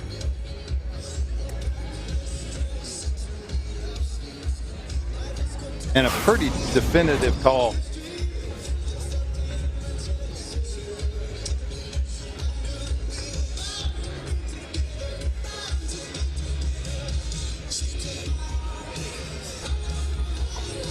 Wow. Unless you can look right down that back line with the camera angle, I don't see it.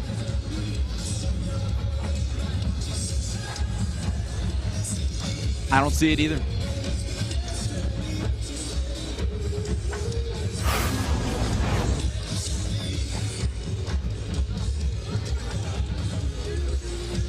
Looking at that foot from Tyson Bowes, that looks like it's on the white. But what a throw that was from Bauman. Gave his guy a chance. Yeah, kind of reminiscent of the Kansas City Baltimore Ravens game where the guy had black shoes on instead of white shoes, and it was a toe.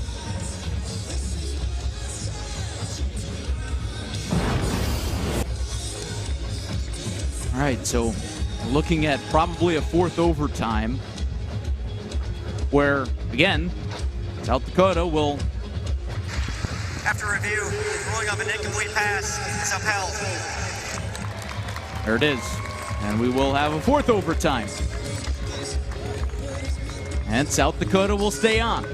This is where SIU has that advantage turned back towards the home team. Yep.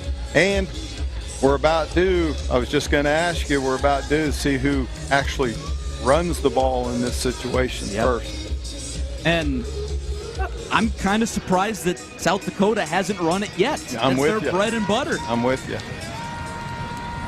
No, they're likely going to run it now. Phillips out of the ends. Wildcat.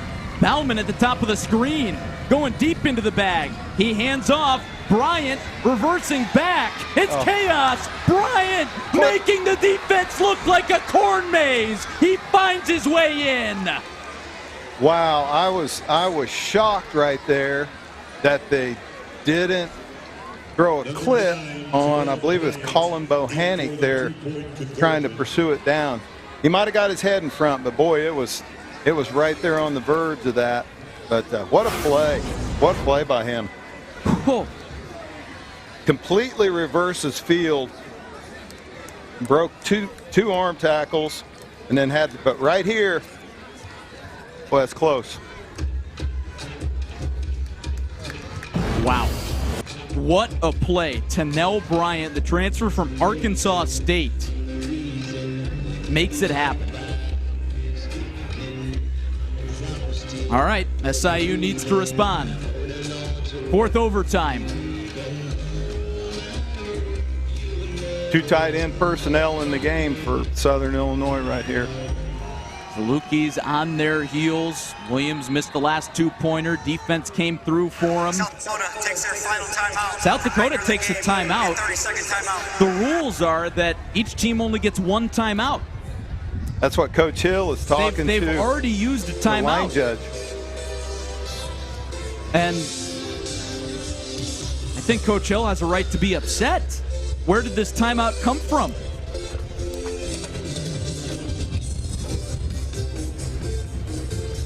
You know, if we had a rules official, this is where we bring them in, but, you know, we don't have one of those. Pat, you're our rules official. Where'd that timeout come from? Yeah, when they went to this alternating two-point thing, it got squirrely.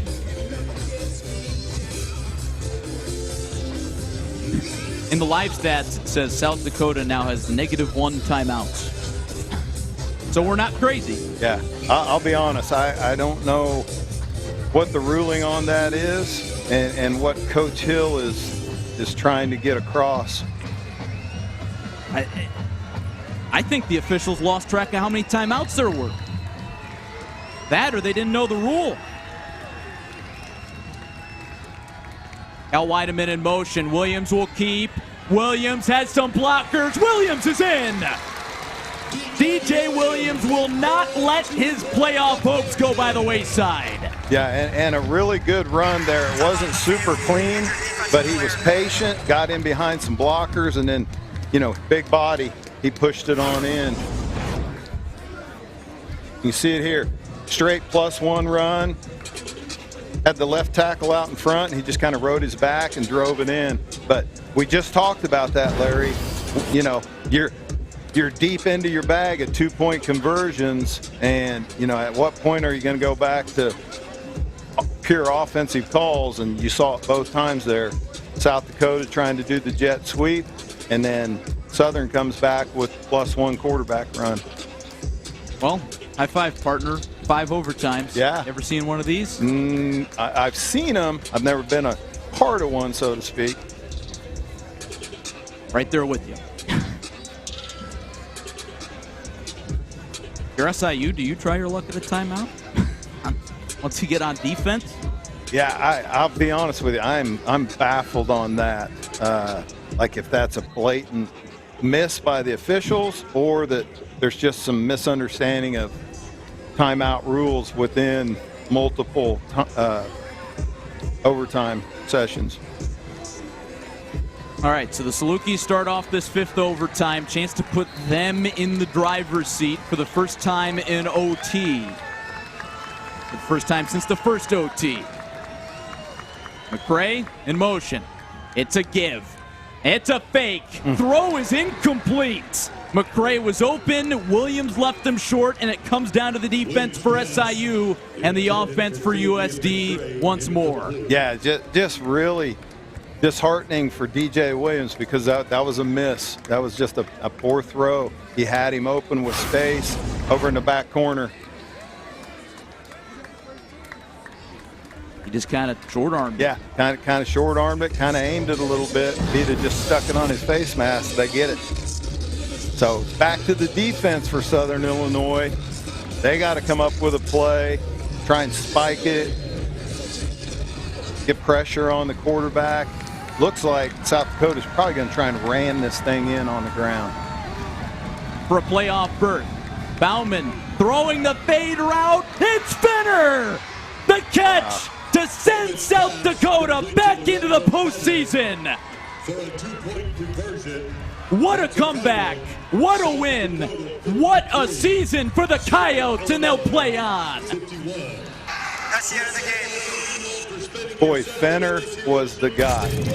I mean, that great back shoulder throw, great route. I mean, that is tough to stop right there when you get matched up one-on-one. A stunner. If you're SIU, an absolute heartbreaker. Yes, and somebody's got to win it, somebody's got to lose it, and big-time players make big-time plays in big games, and that one to finish it was big time right there. And Aiden Bauman decided pretty much right after they got eliminated in the semifinals last year that he was going to come back. He posted a video on Instagram putting the Coyotes hat on. He said, "Merry Christmas, everybody. I'm coming back." He's a little bit like the Jelly of the Month Club for USD. It's the gift that keeps on giving all year round. Yeah, and the fact is that game went down the wire.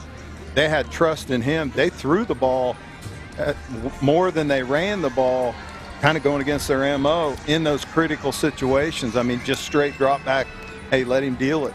Yeah, and he did a good job with it.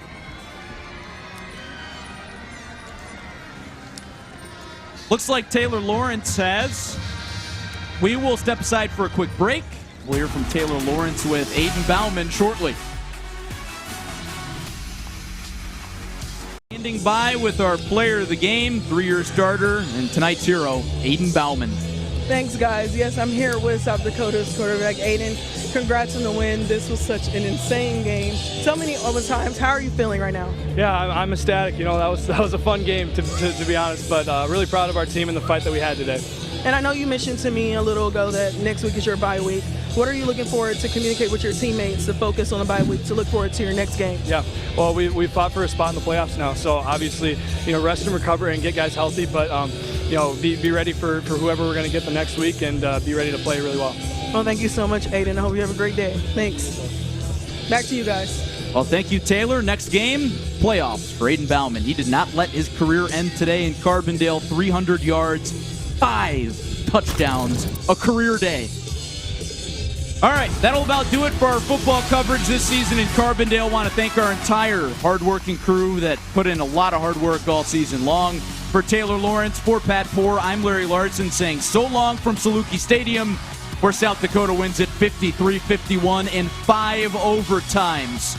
To watch this entire game on replay, as well as other productions on our ESPN family of networks, log on to watchespn.com or download the Watch ESPN app. This has been a presentation of The Valley on ESPN. Good night, everybody.